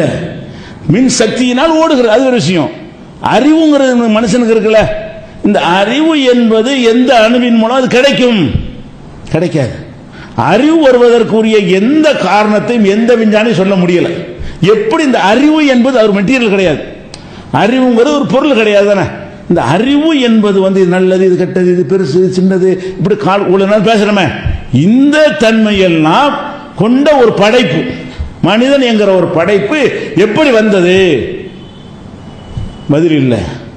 விஞ்ஞான பூர்வ பதில் இல்லை. தர்க்க ரீதியா சொல்ற இயற்கை கேட்டான். இயற்கை என்ன இயற்கை? அதுல என்ன இருக்கு அது வர்றதுதான் இயற்கையை தவிர இதிலிருந்து ஒரு ஆட்டுக்குட்டி வர்றது இயற்கையா? இதிலிருந்து இரும்புத்தூள் வர்றது இயற்கைன்னு சொல்லு. ஒரு பொருள் என்ன இருக்குமோ அது வெளிப்படுவது இயற்கையா? இது இயற்கைக்கு மாற்றமா? இயற்கைக்கு மாற்றமான ஒரு செயலுக்கு இயற்கைன்னு காரணம் சொல்றேன். என்ன பாருங்களேன் எவ்வளவு மழுங்கி போகுது. இது இயற்கைக்கு மாற்றம். அந்த அணுவிலிருந்து இதெல்லாம் வரும் என்பது, இவ்வளவு அறிவு வருவது என்பது அதெல்லாம் கண்டிப்பா சாத்தியமே இல்லை. அப்ப இதெல்லாம் நமக்கு சொல்லுகிறது இறைவன் ஒருத்தன் இருந்தே தீர்கிறான். அவன் என்ன மாதிரியான அவனுடைய கோலம், வடிவம், அவனுடைய முகவரி நமக்கு அறிவுபூர்வமாக மார்க்கத்தில் எல்லாம் சொல்லப்பட்டிருக்கிறது. மார்க்கத்தில் சொல்ல அறிவுபூர்வம் மட்டும் பேசுறோம். அதெல்லாம் உங்களுக்கு தெரியாவிட்டாலும் ஒரு அறிவாளி எடுக்க வேண்டிய முடிவு என்ன? இதை படைத்த ஒருவன் இருக்கிறான். அவன் சாதாரணமானவன் அல்ல, மகா சர்வசக்தன். இந்த ரெண்டு முடிவுக்கு வருவதற்கு பெயர் தான் பகுத்தறிவு. இன்னும் இறைவன் இருக்கிறான் என்பதை அறிந்து பின்பற்றுவது. படைத்த இறைவன் ஒருத்தன் பார்த்து கொண்ட சூப்பர் இருக்கிறான், இருந்தே தீர்கிறான். நம்ம அப்பம் பாட்டுன்னு சொன்ன நம்பி நாங்கள் இறைவனை ஏற்றுக்கொள்ளவில்லை. நாங்களே சிந்தித்து பார்த்தால் அதை விட பன்மடங்கு பன்மடங்கு பன்மடங்கு அதிகமாக கடவுள் இருக்கிறான் நம்பிக்கை நமக்கு வர வேண்டும், வரும் என்பதற்கு இன்னும் பல சான்றுகள் இருக்கின்றன. இன்ஷா அல்லாஹ் அடுத்தடுத்த வாரங்களை பார்க்கலாம். தாலாவின் நல்லடியார்களே, இஸ்லாமிய கொள்கை விளக்கம் என்ற இந்த தொடர் ஜும்மா உரையில் கடவுள் என்றால் யார், அந்த கடவுளை எப்படி நம்ப வேண்டும் என்ற தலைப்பிலே நாம் சில செய்திகளை அறிந்து வருகிறோம். அதில் முதன்மையானதாக அல்லாஹ் சொல்வது ஃபஅலம் அன்னஹு லா இலாஹ இல்லல்லாஹ், வணக்கத்திற்குரியவன் அல்லாஹ் என்கிற ஒரு கடவுளை தவிர யாரும் இல்லை என்பதை அறிந்து கொள், விளங்கி பின்பற்று என்று, விளங்கி நம்பு என்று அல்லாஹ் கட்டளையிடுகிறான். குட்டுத்தனமாக நம்பாமல், நம்முடைய முன்னோர்கள் சொன்னார்கள் என்பதற்காக நம்பாமல், நாம சிந்தித்து பார்த்து இறைவன் ஒருத்தன் இருக்கத்தான் செய்கிறான், அப்படி நம்ப வேண்டும் என்று அல்லாஹ் எதிர்பார்க்கிறான். அதற்கு இந்த பிரபஞ்சம் படைக்கப்பட்டதனுடைய துவக்கத்தை நாம் சிந்தித்து பார்த்து எப்படி இறைவன் இருக்கிறான் என்பதை கடந்த வாரங்களில் நம்ம பார்த்தோம். இது போக அவ்வளோ பெரிய தூரமான விஷயங்கள் எல்லாம் பெரிய பெரிய விஞ்ஞானிகளுக்கு சாத்தியமானது. நம்ம இந்த வாழ்கிற இந்த பூமியில் நீங்கள் எதையெல்லாம் பார்க்கிறீர்களோ அதை கொஞ்சம் கவனமாக பார்த்தால் அங்கே அல்லாஹ் இருக்கான்னு தெரியும். பெரிய பெரிய ஆராய்ச்சி, பிரபஞ்சம் எப்படி வெடித்தது போனது என்பதெல்லாம் விஞ்ஞானிகள் சொல்கிறார்கள், அவங்க சொல்றதுனால நம்புகிறோம். இப்போ நாமளே சிந்தித்து பார்த்தால் கூட கண்டிப்பாக இறைவன் ஒருத்தன் இருக்கத்தான் செய்கிறான் என்று ஒவ்வொரு இடத்துலையும் அல்லாஹ் அந்த இடத்துல ஒரு முத்திரை வைத்திருப்பான். இறைவன் இருக்கிறான் என்கிற ஒரு செய்தி எல்லாத்திலையுமே இருக்கும். எந்த ஒரு பொருளை பார்த்தாலும் இது இறைவன் இல்லாமல், கடவுள் இல்லாமல் இது உருவாகி இருக்க முடியாது. இப்போ நம்ம ஒரே ஒரு ஜோடி, ஆதம் என்கிற ஹவ்வா என்கிற ஒரு ஜோடிக்கு தான் நம்ம இவ்வளவு பேரும் பிறந்திருக்கிறோம். எல்லாமே ஒரு கம்பெனியுடைய தயாரிப்பு தான். ஆனால் பார்த்தோம் என்று சொன்னால் ஒவ்வொருத்தரும் ஒரு மாதிரியாக இருக்கணும். தனித்தனியாக நம்ம அடையாளம் கண்டுகொள்கிறோம். ஒவ்வொருத்தரையும் இவர் என்னார், இவர் என்னாருன்னு சொல்லி ரெண்டு தடவை பார்த்தோம்னு சொன்னால் அவ்வளோ வித்தியாசமாக நம்ம என்ன செய்கிறோம். ஒரு தாய் தந்தைக்கு பிறக்கிறாங்க, 4 பிள்ளைங்க இருந்தாங்கன்னா 4 ஒரே மாதிரி ஒரு அச்சில் தான் வார்க்கப்படுது. ஆனால் ஒரு அச்சில் வார்க்கப்படுவது ஒரே மாதிரியாக இருக்கான்னா ஒரே மாதிரியாக இல்லை, தனித்தனியாக நம்ம என்ன செஞ்சிடறோம், அவரை பிரித்து அறிந்து கொள்கிறோம். ஒரு பெரிய பெரிய விஞ்ஞானிகள், பெரிய அறிவாளிகளால் உண்டாக்கப்பட்ட கம்பெனிகளில் கூட நீங்கள் எடுத்துக்கொண்டீங்கன்னா இந்த ஐஃபோனுங்கிற ஒரு ஃபோன் போடுறான், 2 மாடல் வச்சுருப்பான், 3 மாடல் வச்சுருப்பான், அவ்வளோதான். எத்தனை போட்டாலும் சரி அந்த 3 தான். அப்போ திருப்பி திருப்பி உண்டாகிறது எல்லாம் என்ன செய்யும், 5 உண்டா அந்த 5 அதான், 6ன்னா அதான் 6. அதைத்தான் எல்லாரும் வைத்துக்கொள்ள வேண்டும். தயாரிக்கிற ஒவ்வொன்றும் வெவ்வேறையாக இருந்தால் என்ன ஆகுறது, ஒவ்வொரு ஃபோனும் வெவ்வேறையாக இருந்துச்சுன்னு வைங்க, அதனுடைய தன்மையில், தரத்தில், எல்லாத்திலும் வித்தியாசமாக இருந்தால் பெரிய முயற்சி பண்ண வேண்டும், ரொம்ப மெனக்கிட வேண்டும். ஊற்றி ஊற்றி எடுத்துடுறாங்க இப்போ அச்சில், அந்த மாதிரிலாம் செய்ய முடியாது. அப்போ இந்த உலகத்தில் நீங்கள் பார்த்தீங்கன்னு சொன்னால் எந்த ஒரு படைப்பை இருந்தாலும் ஒன்றிலிருந்து வேறு மாதிரி தான் இருக்குது, ஒரே மாதிரியா இல்லை. ஒரு மரத்திலிருந்து காய்க்கிற காய்கள் ஒரே மாதிரியே இருக்காது. ஒரு மரம் தான், அதில் காய்க்கிற மாம்பழங்கள்லாம் ஒரே மாதிரியாக இருக்குது. அந்த மரத்தில் உள்ள மாம்பழத்திலே பெருசு, சின்னது, உருண்டையானது, நீளமானது, அது மாதிரியாக உள்ள தன்மையெல்லாம் நீங்கள் பார்க்குறீங்க. ஒரு மரத்தில் காய்க்கிற இளநீல இனிக்குது இனிக்காதுன்னெலாம் வந்து சொல்கிற அளவுக்கு. அப்போ ஒரு மரத்தில் காய்க்கிற கனிகள் அப்படி இருக்கிறது. ஒரு தாய்க்கு தந்தைக்கு பிறந்த பிள்ளைகள் இப்படி பல விதங்களாக 700 கோடி மக்கள் இருக்காங்கன்னா 700 மாதிரி இருக்கிறது. அப்போ ஏதோ ஒரு சூப்பர் பவர் ஒருத்தன் இருந்து ஒவ்வொன்றையும் ப்ரோக்ராம் பண்ணால் மாத்திரம்தான் இது இருக்குமே தவிர, அதிலிருந்து அது வந்து விட்டது, இயற்கையாக வந்து விட்டதுன்னு சொன்னால் ஒரே மாதிரி வந்துக்கிட்டே இருக்கும். அப்போ ஒவ்வொன்றுக்கும் தனியாக ஒரு ஆர்டர் பண்ணி ஒரு உத்தரவு போட்டு ரொம்ப பெரிய ஒரு ஜீனியஸாக இருக்கிற ஒருத்தன் அதை செய்கிறான் என்பதை இந்த உலகத்தில் அப்படின்னு ஆய்வு செய்து பார்த்தாலும் நமக்கு தெரிய வரும். இப்போ நம்ம கண்ணை கொண்டு பார்க்குறோம். இந்த கண்ணுண்டா என்னென்னு கொஞ்சம் சிந்திச்சு பாருங்க, உங்களுக்கு தெரியும் இறைவன் இருக்கிறாண்டு. இந்த கண்ணில் என்னென்னலாம் இருக்கிறது பார்க்கிறோம். பார்த்த உடனே கோடிக்கணக்கான படங்களை எடுத்து வச்சுக்கிறது. அது இந்த கண்ணு என்பது ஒரு கேமரா தானே. அப்போ நானோங்கிறானே, நானோவுக்குலாம் மிஞ்சின நானோவா இருக்கிறது. அவ்வளோ ஒரு சின்ன ஒரு கேமராவில் அல்லாஹ் ரப்புல் ஆலமீன் இந்த பொருளுக்குள்ளே வைத்திருக்கிறான். அப்போ இதில் கோடிக்கணக்கான படங்களை எடுக்கிறோம். எடுத்து உள்ள ஸ்டோர் ஆகுது. ஸ்டோர் ஆகுறதுனால தான் கண்டுபிடிக்கிறீங்க. நேற்று பார்த்தாலும் இன்னைக்கு பார்த்தாலும் கரெக்டாக அப்படி கண்டுபிடிக்கிறீங்க.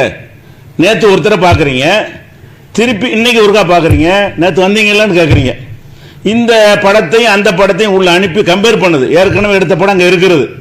இப்போ நீங்கள் பார்த்தோன்னா ஒரு படம் போயிடும். அது அனைத்து வகையிலும் இப்படி அனலைஸ் பண்ணி இந்த சட்டையை மாற்றிருந்தாலும் சரி, நீங்கள் ஹேர் ஸ்டைலை மாற்றிருந்தாலும் சரி, நேற்று வந்தாலும் கரெக்டாக சொல்லிவிடுது. அந்த படத்தை எடுத்து வைத்து இந்த படத்தை எடுத்து வைத்து உள்ள ஒரு அனலைஸ் பண்ணுறாங்க. இவ்வளோ ப்ரோக்ராம் இதுக்குள்ளே இருக்கணும். ஒன்றுமே இல்லை. பார்த்தா சும்மா சதை துண்டு தான். மூளை எடுத்து பார்த்தா என்ன இருக்குது, கண்ணில் என்ன இருக்குது, ஒன்றுமே கிடையாது. சும்மா நரம்புகளும் சதையும் கொழுப்பும் இதுதான் இருக்கிறது. பார்த்தால் அது உள்ள என்ன இருக்கிறது? இவ்வளோ பெரிய அதிசயங்கள்லாம் இருக்குமானால் இது இயற்கையாக இருக்குமா? இது தன்னால் உண்டாயிருக்க முடியுமா? இது ஒரு பெரிய ஒரு மகா சர்வசக்தன் இதை செஞ்சிருக்க மாட்டானா? இப்படின்னு உங்கள் கண்ணு பார்வையெல்லாம் சிந்திச்சாலே அங்கே இறைவன் இருக்கான்னு தெரியும். நாம் பேசுகிறோம், நீங்கள் கேட்குறீங்க, நீங்கள் பேசுகிறீங்க, நாங்கள் கேட்குறோம். இந்த கேட்குறதுக்கு என்ன இருக்கிறது? கேட்குற சவுண்டு விளங்குது இல்லையா? அதில் என்ன இருக்குது? ஒன்றுமே கிடையாது. சும்மா ஒரு ட்ரம்முண்ட சொல்லுவது பெரிய வார்த்தையாக இருக்கும். ட்ரம்முண்டா என்ன? சும்மா மெல்லிய சவு, அதான். அதில் போய் அடித்தவொன்னே என்ன செய்கிறது? காது வழியாக உள்ளே போய் அடித்து மோதும் போது இந்த சவுண்டுன்னு உங்களுக்கு விளங்குகிறது. அப்போ அது எத்தனை வகையாக, அது ஒருத்தர் தமிழுங்கிறீங்க, மலையாளங்கிறீங்க, இந்திங்கிறீங்க, பிடிச்ச வார்த்தைங்கிறீங்க, பிடிக்காத வார்த்தைங்கிறீங்க, திட்டுறாங்கிறீங்க, புகழ்றாங்கிறீங்க, மூட்டையும் டிஃப்ரெண்ட் பண்ணி என்ன செய்கிறது? அந்த காதை வாங்கி உள்ளே அனுப்புதான் சவுண்டு பார்த்து என்ன செய்யுது? இது தமிழ் பேசுகிறான், இவன் மலையாளம் பேசுகிறான், இவன் உன்னை திட்டுறான், இவன் உன்னை பாராட்டுறான், இவன் இந்த கோரிக்கையை வைக்கிறான். இவ்வளவும் இதுக்குள்ளே அடித்தவுடனே அவ்வளோ உள்ளுக்கு போயிடுது. உள்ளே போய் அனலைஸ் பண்ணி இந்த சவுண்டுக்கு என்ன அர்த்தம், இதெல்லாம் வந்து எப்படி இயற்கைன்னு சொல்ல முடியும்? இவ்வளவு அதிசயங்கள் அந்த ஒரு சின்ன ஒரு ட்ரம்மில் வைத்திருக்காங்க. காதை பற்றியே ஒரு நாள் ஃபுல்லாக பேசலாம். நீங்களாக சிந்திப்பதற்கு தொட்டு தான் காட்டுகிறோம். உங்கள் காதை சிந்திங்க, உங்கள் கண்ணை சிந்திச்சு பாருங்க, உங்கள் நாக்கை சிந்திச்சு பாருங்க. அல்ல அப்படி சொல்லி காட்டுறாங்க. ஃபில் அர்லி ஆயாத்துல் மூக்கினின், இந்த பூமியில சிந்திக்கக்கூடிய மக்களுக்கு நிறைய சான்றுகள் இருக்கிறது. ஒஃபி அம்புசிக்கும், உங்களுக்குள்ளேயும் இருக்கிறது. அல்லாஹ் எங்கேன்னு போய் விஞ்ஞானிட்டு எல்லாம் கேட்க வேணாம். உனக்குள்ள நீ சிந்திச்சு பாரு. அஃபலா தாக்குலூன், சிந்திக்க மாட்டீர்களா? அப்ப நம்மை சிந்தித்து பார்த்தால் நம்ம என்னென்னலாம் இருக்குன்னு பார்த்தோமே ஆனால் கண்டிப்பா இதெல்லாம் வந்து ஒரு சூப்பர் பவர் இல்லாம நடக்கவே செய்யாது. இந்த நாக்கு ஒரு சதை துண்டு தானே. இந்த சதை துண்டுல எத்தனை வகையான ஆற்றலை வைத்திருக்கிறான் இறைவன். எத்தனை வகையான ஆற்றலுக்குள்ள இருக்குன்னு பார்த்தால் இறைவன் இருக்கான்னு தெரியுதா இல்லையா? நாக்கில் ஒரு பொருள் இனிக்குதுங்கிறீங்க, கசக்குதுங்க, புளிப்பு இருக்குதுங்க. இந்த நாக்குக்கு மட்டும் ருசி இல்லைன்னு வைங்க, மனுஷன் திங்க முடியுமா? எதையாச்சும் மண்ணை திங்கிற மாதிரி தான். அப்போ வகை வகையாக இருக்கணும், இவன் நல்லா சாப்பிடணும், இவன் தெம்பா வரணும், ஆரோக்கியமாக இருக்கணும் என்பதற்காக வேண்டி அந்த நாக்குக்குள்ள இவ்வளவு வித்தியாசம் டிஃபரெண்ட் பண்ணக்கூடிய ஆடு மாடுகளுக்கெல்லாம் இனிப்பு தெரியுமா, கசப்பு தெரியுமா? அது வேப்பிலை எப்படி நல்லா திங்கி நமக்கு திங்க முடிய மாட்டேங்குது. ஆடுகளுக்கு வேப்பிலையை போட்டோம்னா அது கசக்குதா? ஏதாவது அது பாட்டுக்கு இனிப்பு அல்வா சாப்பிட்ற மாதிரி சாப்பிடுது. நமக்கு தான் இந்த வித்தியாசம்லாம். ஏன்? பல வெரைட்டியாக திங்கிட்டுவீங்க, நல்லா இருக்கட்டும் அப்படிங்கிறதுக்காக ஒருத்தன் உட்காந்து ஏற்பாடு பண்ணுறாங்க வளங்களே அதில். அப்போ எத்தனை வகையான சுவைகள் அதுக்குள்ளே இருக்கிறது. அதுபோக என்ன செய்கிறது? இது வந்து நாக்கு அசைக்கிறோன்னா பாஷை வருது. பாஷை பேசுகிறோம்லாம், பேசுகிறவங்களுக்கு நான் என்ன செய்கிறேன்? அது ஒரு மிஷினாக இருக்கு, உள்ள ஒன்றும் கிடையாது. நாவை மேலங்கள் அசைப்பது தான், அவ்வளோ வேற ஒன்றும் கிடையாது. அப்போ நாவை அசைப்பதுனால என்னென்னலாம் வருகிறது? பலவிதமான பாஷைகள் வருகிறது. இதை விட பெரிய பெரிய நாக்குகள் ஆடு மாடுகள்லாம் இருக்குது. மாட்டு நாக்கு பெருசாக தான் இருக்குது, அதுவும் அசைக்கத்தான் செய்கிறது, அதில் பாஷை வரமாட்டேங்குது. அப்போ ஆடு மாடுகள்லாம் நாக்கு இருந்தாலும் நாக்கை அவைகளும் அசைத்தாலும் கூட அதிலிருந்து பேண்ட் ஒரு சத்தம் வருமே தவிர அதை தவிர வேற ஒன்றும் அந்த நாக்கினால் வெளிப்படுத்த முடியவில்லை. அதை விட ஒரு சின்ன ஒரு சதை துண்டு என்ன செய்கிறோம், அவருக்கு மேலுங்கள் அசைக்கிறோம். அது இது காணாங்கிறோம், இது மானாங்கிறோம், இது ஆனாங்கிறோம், இங்கிலீஷுங்கிறோம், தமிழுங்கிறோம், எல்லாமே இந்த ஒரு நாக்கு அசைப்புல நாக்குங்கிற ஒரு சதை துண்டுக்குள்ள இவ்வளவு வேலையும் இருக்கிறதா இருந்தா இது தன்னால உண்டாயிருமா? இது இயற்கையா உண்டாயிருமா? அப்ப அதுல என்னமோ ஒருத்தன் ஒரு சூப்பர் பவரான ஒருத்தன் இருந்து செஞ்சாலே தவிர அந்த பொருளுடைய தரத்தை பொறுத்து நம்ம என்ன விளைக்கிறோம், இது கண்ணால உண்டாயிருக்காது, கண்டிப்பா ஒருத்தன் செஞ்சிருப்பான்னு விளங்குறோம். உலகத்தை பொறுத்த வரைக்கும், உலக கண்டுபிடிப்புகளை பொறுத்த வரைக்கும், இந்த மைக்கை பொறுத்த வரைக்கும், ஃபேனை பொறுத்த வரைக்கும், இந்த வீடியோ கேமரா பொறுத்த வரைக்கும் இதை எவனோ செஞ்சிருக்கிறான், விவரமானவன் செஞ்சிருக்கான். இது ஒருத்தன் கூட செஞ்சிருக்க முடியாது, பலருடைய கூட்டு முயற்சி இதுக்கு தேவைப்படும். அப்படியெல்லாம் வழங்குறமா இல்லை. அந்த பொருளுடைய தராதரத்தை பொறுத்து, அதனுடைய தன்மையை பொறுத்து இது ஒத்தம் செஞ்சிருக்க முடியாதுலாம் கூட வழங்குறோம். அப்படிங்கக்கூடிய நேரத்தில் இவ்வளவு பிரம்மாண்டமான ஒரு ஏற்பாடுகள்லாம் நம்ம பாடிக்குள்ள இருக்கிறன்னு சொன்னால், அப்ப ஏதோ ஒரு சூப்பர் பவர் இருந்து ஏற்கிறான் அங்க நினைச்சு பார்த்தா கூட கண்டிப்பா ஒருத்தன் இருக்கிறான். இப்ப நம்ம சாப்பிடுறோம், அப்ப சாப்பிடுவது கழிவாக வெளிவருது. உள்ளுக்குள்ள என்ன நடக்குது, அந்த உள்ள என்ன நடக்குன்னு ஒருத்தர் சிந்திச்சாலேயே நாத்திகனா இருக்க மாட்டாங்க. நம்ம பாட்டு சாப்பிட்டு போயிடுறோம், சாப்பிட்டு ஒன்று அரைச்சி கூழாக்கி வெளியே தள்ளு, அது ஒன்று தான் நமக்கு தெரிகிறது. அது உள்ளுக்குள்ள என்ன நடக்கிறது, அதில் உள்ள தனித்தனியாக பிரித்து குளுக்கோஸை பிரித்து தேவையானது பிரித்து மருந்தை பிரித்து என்னென்ன இருக்குதோ யூரியா பிரித்து பல வகையான பிரிவினைகளை பிரித்து எடுத்து அந்த ரத்தம் உடம்புக்கு தேவையான எல்லா பகுதிகளுக்கும் கொண்டே சப்ளை பண்ணி கொண்டே இருக்கிறது, ஓடிக்கொண்டே இருக்கு, சுற்றி கொண்டே இருக்கிறது. அப்ப அந்த ரத்த ஓட்டம் என்பதற்குள்ளே சிந்தித்து பார்த்தால் கண்டிப்பா அங்க என்ன இருக்கான், இறைவன் இருக்கிறான். அப்ப இறைவன் இருக்கிறான் என்பதை நம்ம சாப்பிட்ற சாப்பாடு கழிவை பிரிச்சு மலத்தை பிரிச்சு சிறுநீரை பிரித்தவர் இல்லாம அதுல என்ன தேவை, நம்ம சாப்பிட்ற சாப்பாடு இருக்குல்ல அதுல 999 கழிவாயிருங்க. 1999 அந்த ஒரு அளவு அதான் நம்ம எடுத்துக்கிறது உடம்பு. அப்படி ஒவ்வொரு சாப்பாடுலையும் அதுல இருந்து தேவையான சத்துக்களை எடுத்து இது எல்லாத்தையும் கழிச்சு தள்ளி விட்டுருது. அப்ப அவ்வளவு பெரிய ஒரு மெஷினரி ஒர்க் உள்ள இயங்கி கொண்டிருக்கிறது. மிஷினரியில் கூட இவ்வளவு வேலையெல்லாம் செய்ய முடியாது. இது மாதிரி செய்யறாங்க, பல ஒரு யூனிட் போடணும். இவ்வளவு வேலையும் செய்யறதா இருந்தா நம்ம மெட்ராஸில் ஒரு யூனிட் போட்டால் தான் என்ன செய்ய முடியும், அந்த உணவை இத்தனை வகையாக பிரித்து எடுக்க முடியும். ஒன்றும் இல்லை, சும்மா ஒரு ரப்பர் மாதிரி உள்ள இருக்குது, அதுக்குள்ள 50 வேலையும் நடக்குது, அரைச்சி தள்ளிடுது. அதை விட வலிமையானதே எல்லாம் உள்ள இருக்கிற அந்த குடல் என்பது இந்த மிஷின் இரும்புலையா இருக்குது, அது சாதாரண ஒரு ரப்பர் மாதிரி இருக்கிறது. அது எலும்பையும் அரைக்கிறது, இரும்பு தின்ற சமயத்தில் அதையும் போட்டு அரைச்சிடுது. அரைச்சி கரைச்சி தூளாக்கி பசுப்பமாக்கி என்ன செய்யறது, வெளியே தள்ளி விடுகிற காட்சியெல்லாம் பார்க்கிறோம்.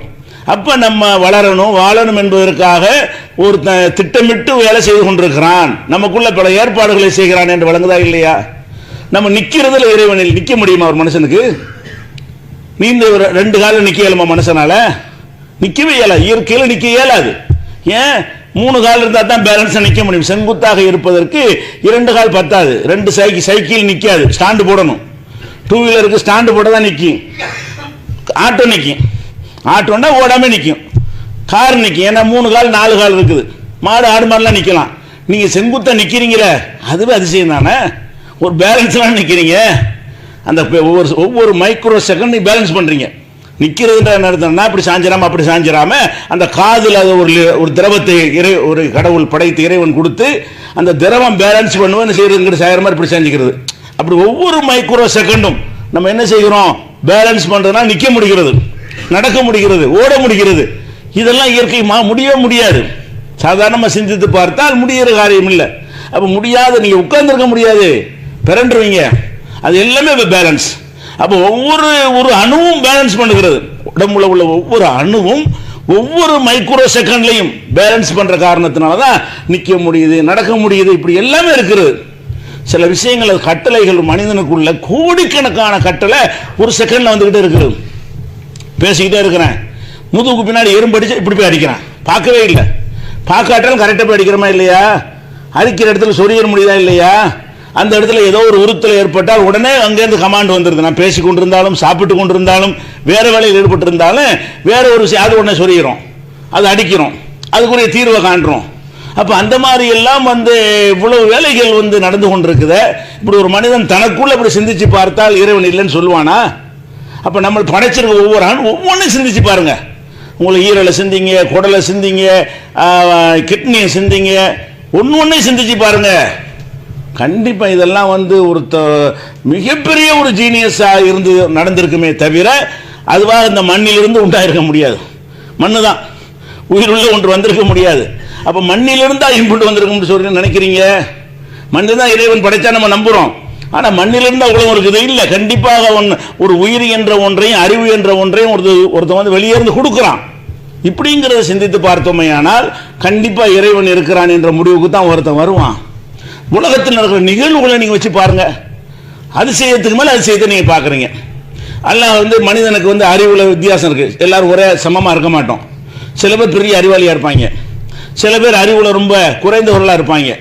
அப்ப அறிவு உள்ளவன் தான் எல்லாத்தையும் கரெக்டா செய்வான். நம்முடைய கணக்கு என்ன, நம்முடைய மனிதனுடைய கணக்கு என்னன்னு கேட்டா, அறிவு கம்மியா இருக்கிறவன் அனைத்தையும் சரியா செய்ய மாட்டான், நிறைய பிழை விட்டுருவான். அறிவு உள்ளவன் ஒரு பெரும்பாலான விஷயங்களை கரெக்டா செஞ்சிருவான், கரெக்டா கண்டுபிடிச்சிருவான், கரெக்டான வழிமுறைகளை தேடிடுவான். இதுதான் இயற்கையா உள்ள நம்ம அறிவு சொல்லக்கூடிய தீர்ப்பு. அந்த தீர்ப்பு தோத்து போகுதா இல்லையா? ஒருத்தன் இருக்கான்னு காட்டுறானா இல்லையா? இப்போ பணம் காசு செல்வம் இருக்கிறது. செல்வந்தர்கள் எடுத்துக்கிட்டீங்கன்னா ஒன்றுக்குமே தெரியாது, கோடீஸ்வரனா இருப்பான், உலகத்துக்கே புத்தி சொல்லுவான், பிச்சைக்காரனா இருப்பான். அப்போ அவ்வளவு அறிவு இருந்து அந்த அறிவை கொண்டு தானே சம்பாதிக்க முடியும்.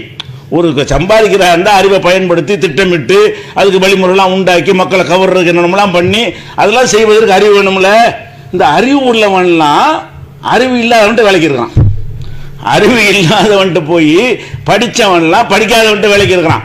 அப்போ அங்கே நமக்கு மிஞ்சி ஒரு வேலை நடக்குன்னு வழங்குதா இல்லையா? நம்ம அறிவை கொண்டு இல்லாமல் நம்மளுக்கு மிஞ்சி உணவு ஒருத்தன் அவன் இஷ்டத்துக்கு பண்ணிட்டு இருக்கான். நம்ம இஷ்டத்துக்கு ஒன்றும் முடியல. அவன் இஷ்டத்துக்கு உணவு ஒருத்தன் பண்றான்னு இது தெரியுதா இல்லையா? இல்லைன்னா அறிவாளி பூரா பணக்காரனோட இருக்குன்னு அறிவு அந்த காலத்தில் இப்படிதான். புலவனோட அரசன் மார்வல்கிட்ட போய் வாங்கிட்டு இருப்பானுங்க. எந்த காலகட்டத்தை எடுத்தாலும் சரிதான், புலவன் தானே அறிஞ்ச அந்த காலத்தில். புலவர்களுடைய வேலை என்ன?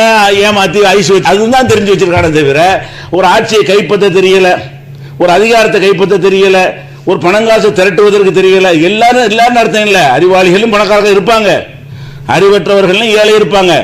அதிகமாக நீங்க எடுத்து பார்த்தீர்கள். ஏன்னா இப்படி இருக்குதா இல்லையா? ரொம்ப விவரம் உள்ளவர்கள்லாம் என்ன செய்யறாங்க, அனைவரும் சோபிக்கிறது கிடையாது. ரொம்ப சின்ன சதவீதத்தில் தான் அவங்க என்ன செய்யறாங்க, பிரகாசமாகறாங்க. ஸ்டேட் ஃபர்ஸ்ட் வாங்குவாங்க. எங்க இருக்க தேடி பார்த்தாலும் இருக்க மாட்டாங்க, சீன்ல இருக்க மாட்டாங்க. அந்த ஒரு நாள் பேப்பர் செய்வது சரி, ஸ்டேட் ஃபர்ஸ்ட் போடுவாங்க பள்ளிக்கூடத்தில் +2ல மாநிலத்தில் முதலிடம். அவங்களாம் எங்கன்னு கேள்வி தேடி பாருங்க, எங்கேயுமே இருக்க மாட்டாங்க. அந்த மாநிலத்தில் முதலிடம் நம்பர் பேப்பர்ல வந்த ஒரு நாள் செய்தியோட அவங்க லைஃப் முடிந்து விட்டது. அப்புறமேல ஜெயிச்சவன் பிரகாசவன் யாருன்னு கேட்டா 2ஆம் நிலை 3ஆம் நிலை உள்ளவன், ரொம்ப பார்டர்ல பாஸ் ஆகணவன், இவங்க எங்க போயிடுவாங்க. அப்ப பார்டர்ல பாஸ் ஆகிறவங்க எங்கே போயிடுறான், 100க்கு 100 வாங்கினவங்க எங்க இருக்கான்னு தெரியல. அப்ப இது என்ன வழங்குது, அந்த வாய்ப்பு வசதிகளை அவன் இஷ்டத்துக்கு கொடுக்குறான். இறைவன் ஒருத்தன் இருந்து கொண்டு கொடுத்தாலே தவிர இப்படி இருக்க முடியாது. இல்லைன்னா எப்படி இருக்கணும், எல்லாத்திலையும் எவன் முதல் நிலையில் இருக்கான் அனைத்திலையும் அவன் தான் பிரகாசிக்க வேண்டும், எதை எடுத்தாலும் அவன் தான் நிற்க வேண்டும். அப்படி நிற்கிறானா? இல்ல. அப்ப இந்த வாய்ப்பு வசதிகள் எல்லாம் பார்க்கும் பொழுது இவ்வளவு வசதிகள் இருக்கிறது, அறிவை கொண்டுதான் பெற முடியும் நம்ம அறிவு தீர்ப்பு சொல்லுகிறது. ஆனால் நடைமுறை மாற்றமாக இருக்கிறது. நம்ம அறிவு என்ன தீர்ப்பை சொல்லுகிறதோ அதுக்கு மாற்றமா இருக்கா இல்லையா?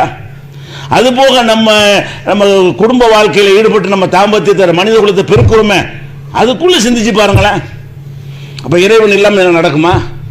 இறைவன் ஒருத்தர் கடவுள் ஒரு இருக்க போய் தானே இப்படி ஒரு அன்பு யாரு? அவங்க யாரு, நீங்க யாரு? உங்க மனைவிங்கிறவங்க யாரு, நீங்க யாரு? கணவர் யாரு, இவங்க யாரு? யாரோ எங்கேயே பிறந்தாங்க, யாரோ இருக்கிறாங்க. இருவரும் ஒரு அன்புல சேர்ந்த பிறகு ஒரு ஈருடல் ஓர் உயிருங்கிறாங்களே, அந்த மாதிரி இணங்கி அவங்க இவனுக்காக வேண்டிய அவங்க தியாகம், அவங்களுக்காக வேண்டிய தியாகம்ங்கிற மாதிரி மைண்ட் என்ன செய்யறது விட்டு அதனால நடக்க எல்லாமே. இல்லைன்னு சொன்னா சும்மாதானங்க. எதுக்கு போட்டுட்டு கல்யாணம்னு பண்ணி அவளுக்கு சேர்த்து சம்பாரிச்சுக்கிட்டு பிள்ளைகளுக்கும் போட்டு சம்பாரிச்சுக்கிட்டு காலத்தெல்லாம் போய் வெளிநாட்டில் போய் இது தேவையா? இது அறிவுப்படி பார்த்து தேவையற்ற வேலை. நீங்க வந்தீங்களா திண்டீங்களா சந்தோஷமா அப்படி இல்லாம நீங்க வாட்டு என்ன சரி கல்யாணம் ஒரு பிள்ளை பத்து ஓடி போறீங்க அரபு நாட்டுக்கு 5 வருஷம். எதுக்கு 5 வருஷம் போறீங்க? மூளை அவுட் ஆகுது அந்த இடத்துல. மூளை என்ன செய்ய மாட்டேங்குது, அறிவிப்புறான் நான் நல்லா இருக்கணும், நான் திரகாத்தமா இருக்கணும்னு சொல்லாம இதை நான் வளர்த்தாகணும், என் பிள்ளைய வளர்க்கணும் என்பதற்காக வேண்டி உன்னை தியாகம் பண்ண வச்சு அதுல இன்னொரு பாசம்னு ஒண்ணு போடுறாங்க. அது பாசம்ங்கிறத உங்க பகுத்தில் அடிபட்டு போனதானங்க. அது என்ன பாசம்? பாசம்ங்கிறது உங்க அறிவு செயலிருந்து போயிடுது. நீங்கள் ஒவ்வொருவரும் தன்னுடைய நலனை தான் பார்ப்பார்கள். இப்படித்தான் படைக்கப்பட்டிருக்கார். நான் நல்லா இருக்கணும், நான் நல்லா திங்கணும், நான் நல்லா அழகா இருக்கணும், இப்படித்தான் எல்லாருமே எதிர்பார்ப்பார்கள். அதை தோற்கடிப்பதற்காக வேண்டி ஒரு பாசம்னு ஒன்றை போட்டு, அன்புண்டு ஒன்றை போட்டு அந்த அறிவை மழுங்க செஞ்சு நீ என்னோட விளைஞ்சிட்டு போவோம், பிள்ளை வளர்த்துட்டு போ. அப்போ நம்மளாம் இருக்க முடியும், நம்ம பிள்ளை வளரணும், ஜெனரேஷன் பெருகணுமா இல்லையா? அப்போ இந்த உலகத்தில் மனித குலம் பல்கி பெருகணுங்கிறதுக்காக வேண்டி நம்ம எல்லாரையும் மண்டலாக்கி விட்டு இந்த காரியம் உள்ளுக்கு நடக்குதா இல்லையா? அந்த விஷயத்தில் நமக்கு எது நன்மை அதை செய்யாமல் நம்ம சிரமத்தை சுமக்கிறோமா இல்லையாங்க? அப்போ அந்த சிரமங்களை சுமந்தாவது நீ செய்யுங்கிற இடத்துல அது விரும்பி செய்கிறோம், அது ரொம்ப அதான் செய்ய வேண்டிய காரியம் நினைக்கிறோம். லாஜிக்கில் நின்றீங்கல்ல, ஏன்னா கிறுக்கு பையில நீ போட்டு உங்களுக்கு சந்தோஷமா இருக்க வேண்டியானடா அப்படிங்கிறது தான் லாஜிக்காக பார்த்தோம்னு சொன்னான். ஆனாலும் அதையெல்லாம் லாஜிக்கெல்லாம் அந்த கீழே போட்டுவிட்டு, பகுத்தறிவாக அந்த கீழே போட்டுட்டு, நமக்கு மேலே ஒருத்தன் இருந்து செய்கிறான், செஞ்சு தான் ஆகணும், அதில் அந்த இறைவன் இருக்கா நமக்கு தெரியலையா? இப்படி ஒவ்வொன்றும் இருக்கிறது. ஒருத்தன் 4 புள்ள இருக்குங்க, 4 பிள்ளைகள் ஒரு புள்ள மேலே ரொம்ப பிரியமாக இருப்பான், 3 புள்ள மேலே பிரியமாக இருக்க மாட்டான். யார் மேலே பிரியமாக இருக்கான்னு அவன் தருதலையாக இருப்பான். அதாவது 4 பிள்ளையில அந்த ஒரு புள்ள மேலே ரொம்ப பிரியமாக இருக்கான அந்த புள்ள தான் ரொம்ப சேட்டை பண்ணுறவனா இருப்பான், தருதலையாக இருப்பான். என்னன்னு சொல்ல இல்லாது, எனக்கு அவன் மேலே பிரியம். அப்போ நீ நான் உனக்கு மிஞ்சின ஒருத்தன் இருக்கான்ல, இப்போ நீ முடிவு பண்ணுறது என்ன முடிவு பண்ணனு? யார் ரொம்ப அழகாக இருக்கா அந்த பிள்ளையை மட்டும் விரும்பு, யார் உன்னை நல்ல சொல்லு கேட்குது அந்த பிள்ளையை மட்டும் விரும்பு. உனக்கு எப்படி இருக்கு? நல்ல சொல்லு கேட்குற பிள்ளைய ஒன்றும் கொடுக்க மாட்டான், ஒன்றா நம்பர் சைத்தானா இருக்கவனுக்கு எல்லாம் வாங்கி வாங்கி கொடுப்பான். ஏன் கொடுக்குறான்? இவன் மீது ஒரு அன்பு வந்து விடுகிறது. இந்த அன்பு யார்? நீ நான் தீர்மானிச்சு வருது, நம்மளை பிளான் பண்ணி இந்த பிள்ளைக்கு உள்ள அன்பு, இந்த பிள்ளைக்கு நீ முயற்சி பண்ணீங்க, அதெல்லாம் ஒன்றும் கிடையாது. ஒரு காரணம் தெரியாது. ஒருத்த மேலே அன்பு, ஒருத்த மேலே அன்பு இல்லை. 4மே அவன் பிள்ளை தான். 4 பிள்ளையை பெற்றுப்பட்டு ஒருத்த மேலே கூட அன்பு. அந்த கூட அன்புள்ள வெளியில இருந்து ஒருத்தன் பார்த்தான்னு சரியான கிறுக்கு பையில இருக்கான், இதை போய் அன்பு வைக்கிறான், அவனை வச்சிருக்கான் நம்ம சொல்லுவோம். ஒருத்தன் அவன் பிள்ளையில 4 பிள்ளையில ஒரு பிள்ளை மேலே கூட அன்பு வச்சிருக்கும் போது வெளியில உள்ளவன் பார்வையில் பார்த்தா 4 பிள்ளை எடை போட்டு பார்த்தான்னு வைங்க, லூசா இருப்பான் மேலே இருக்கு, அந்த போய் எவ்வளோ நல்ல பையில இருக்கான், அவன் மேலே அன்பு வைக்காம இந்த கிறுக்கு பையன் மேலே அன்பு வச்சு சொல்லுவோமா இல்லையா? நமக்கு தெரியுது, அவனுக்கு தெரிய மாட்டேங்குதான். அதே மாதிரி நம்ம அப்படி செய்வோம், அது நமக்கு தெரியாது, அடுத்தவனுக்கு தெரியும்.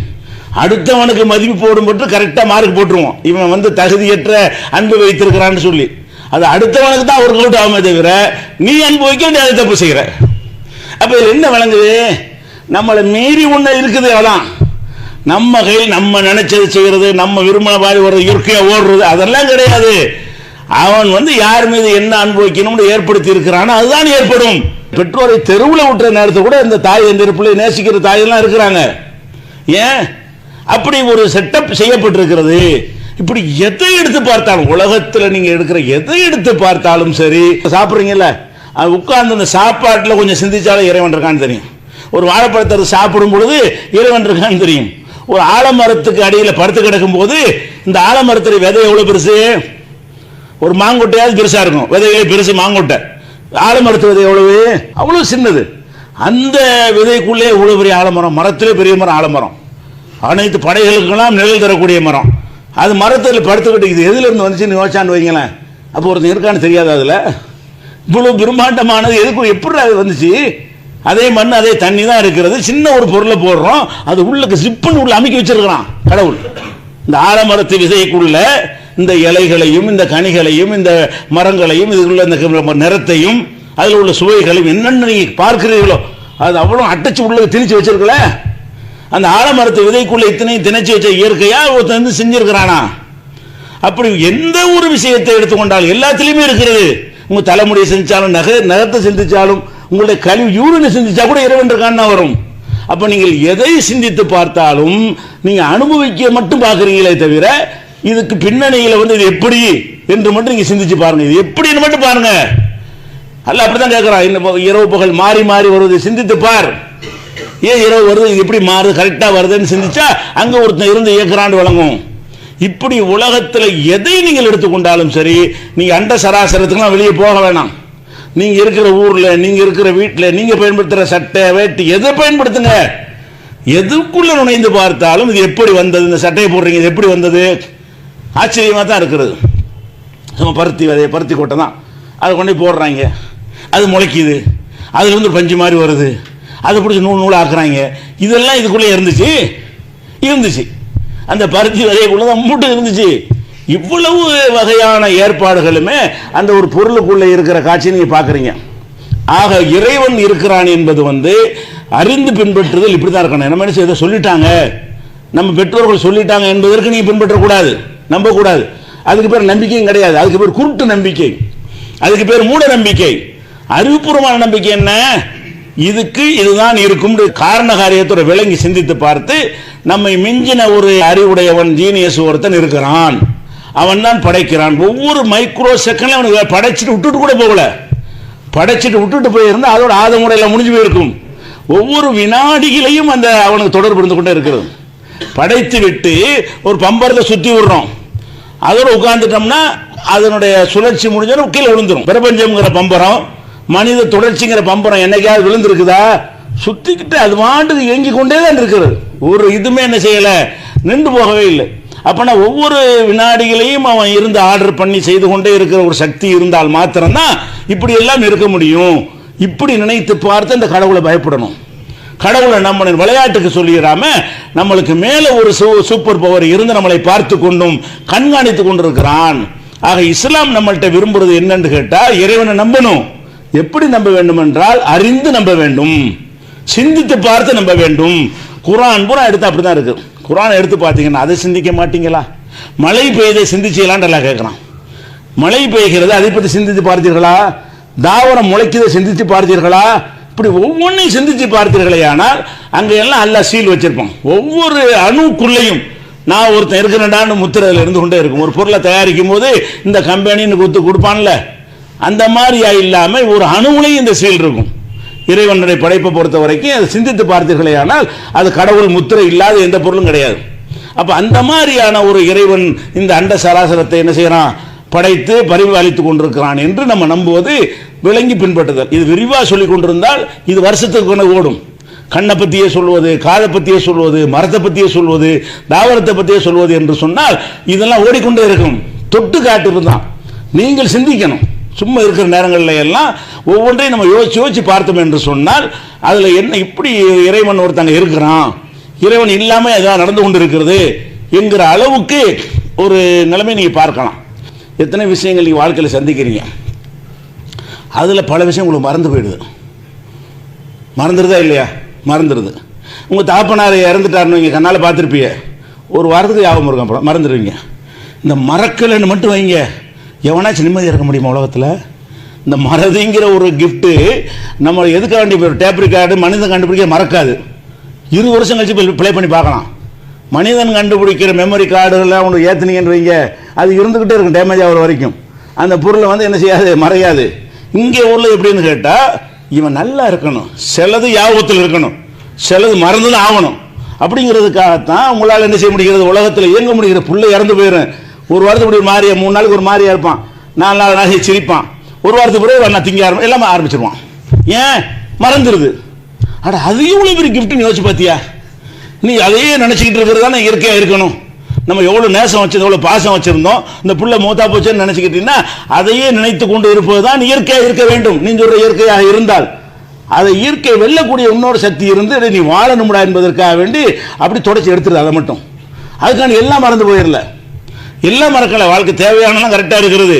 இந்த விஷயங்கள் அப்படி ஒன்று சம்பவம் வாப்பா ஒருத்தர் இருந்தாருன்னு தெரியும், அப்படி மறந்துடுவோம். நமக்கு உம்மா இருந்தாங்களான்னு மறந்து போயிடும். அப்போ நமக்கு ஒரு பிள்ளையா இருந்துச்சுன்னு மறந்து போயிடும். இப்படி தொடச்சி எடுத்துரும், எதுவுமே ஞாபகம் இருக்காது. என்னைக்காவது ஒரு அவரை பற்றி பேச்சு வரும்போது லேசாக ஞாபகம் வரும். அவங்க தாப்பனா அப்படி பேசணும்னா அப்போ லேசாக அப்படி வந்து நிழல் மாதிரி வந்துட்டு போட்டு போயிடும். அப்போ இந்த அளவுக்கு மட்டும் இல்லைன்னு சொன்னால் அப்போ இந்த உலகத்தை நம்ம வாழ இயலுமா? எவனாச்சும் சந்தோஷமா இருப்பானா? எவனா ஒழுங்கா சாப்பிடுவானா? ஒழுங்கா தொழில் பண்ணுவானா? அப்போ எல்லாத்துலையும் இவன் செய்யணுங்கிறதுக்காக வேண்டி எவ்வளோ பெரிய இழப்பு வந்தாலும் அதை தொடச்சி விடுறதுக்கு ஒரு வேலை நடக்குதா இல்லையா? அப்போ அது கடவுள் இல்லையாங்க? இப்போ கடவுள் இல்லைன்னா அது இருந்துட்டு இருக்க வேண்டியதானே? இருந்தா நீ நாசமா போயிடுவாடா, நீ நாசமா போகக்கூடாது, நீ நல்லா இருக்கணும் என்பதற்காக வேண்டி திட்டமிட்டு ஒரு சூப்பர் பவர் வேலை செய்யறது தெரியுதா இல்லையா? இப்படி அனைத்திலும் நீங்கள் எதுல கவலை துன்பம் மறதிலாம் கெட்டதுமாங்க, எல்லாத்திலையும் அங்க ஒரு சீல் இருக்கும். இறைவன் இருக்கிறான் என்பதுல வந்து அங்க ஒரு முத்திரை இல்லாமல் கிடையாது. அப்படி அறிந்து பின்பற்ற வேண்டும். இது அடிப்படையான விஷயம். அடுத்ததாக இனிமேல் நம்ம இஸ்லாமிய கொள்கைக்குள்ள போயிருவோம். இறைவனை அறிந்து பின்பற்றுவது என்றால் இருக்கிறான் முடிவு பண்ணியாச்சு. எப்படி இருக்கிறான், எங்கே இருக்கிறான், அதை பற்றி எப்படி நம்ம முடிவு செய்வது, அதுக்குரிய சான்றுகள் என்ன, இந்த விவரங்களை இன்ஷா அல்லாஹ் அடுத்தடுத்த வாரங்கள் நம்ம பார்க்கலாம்.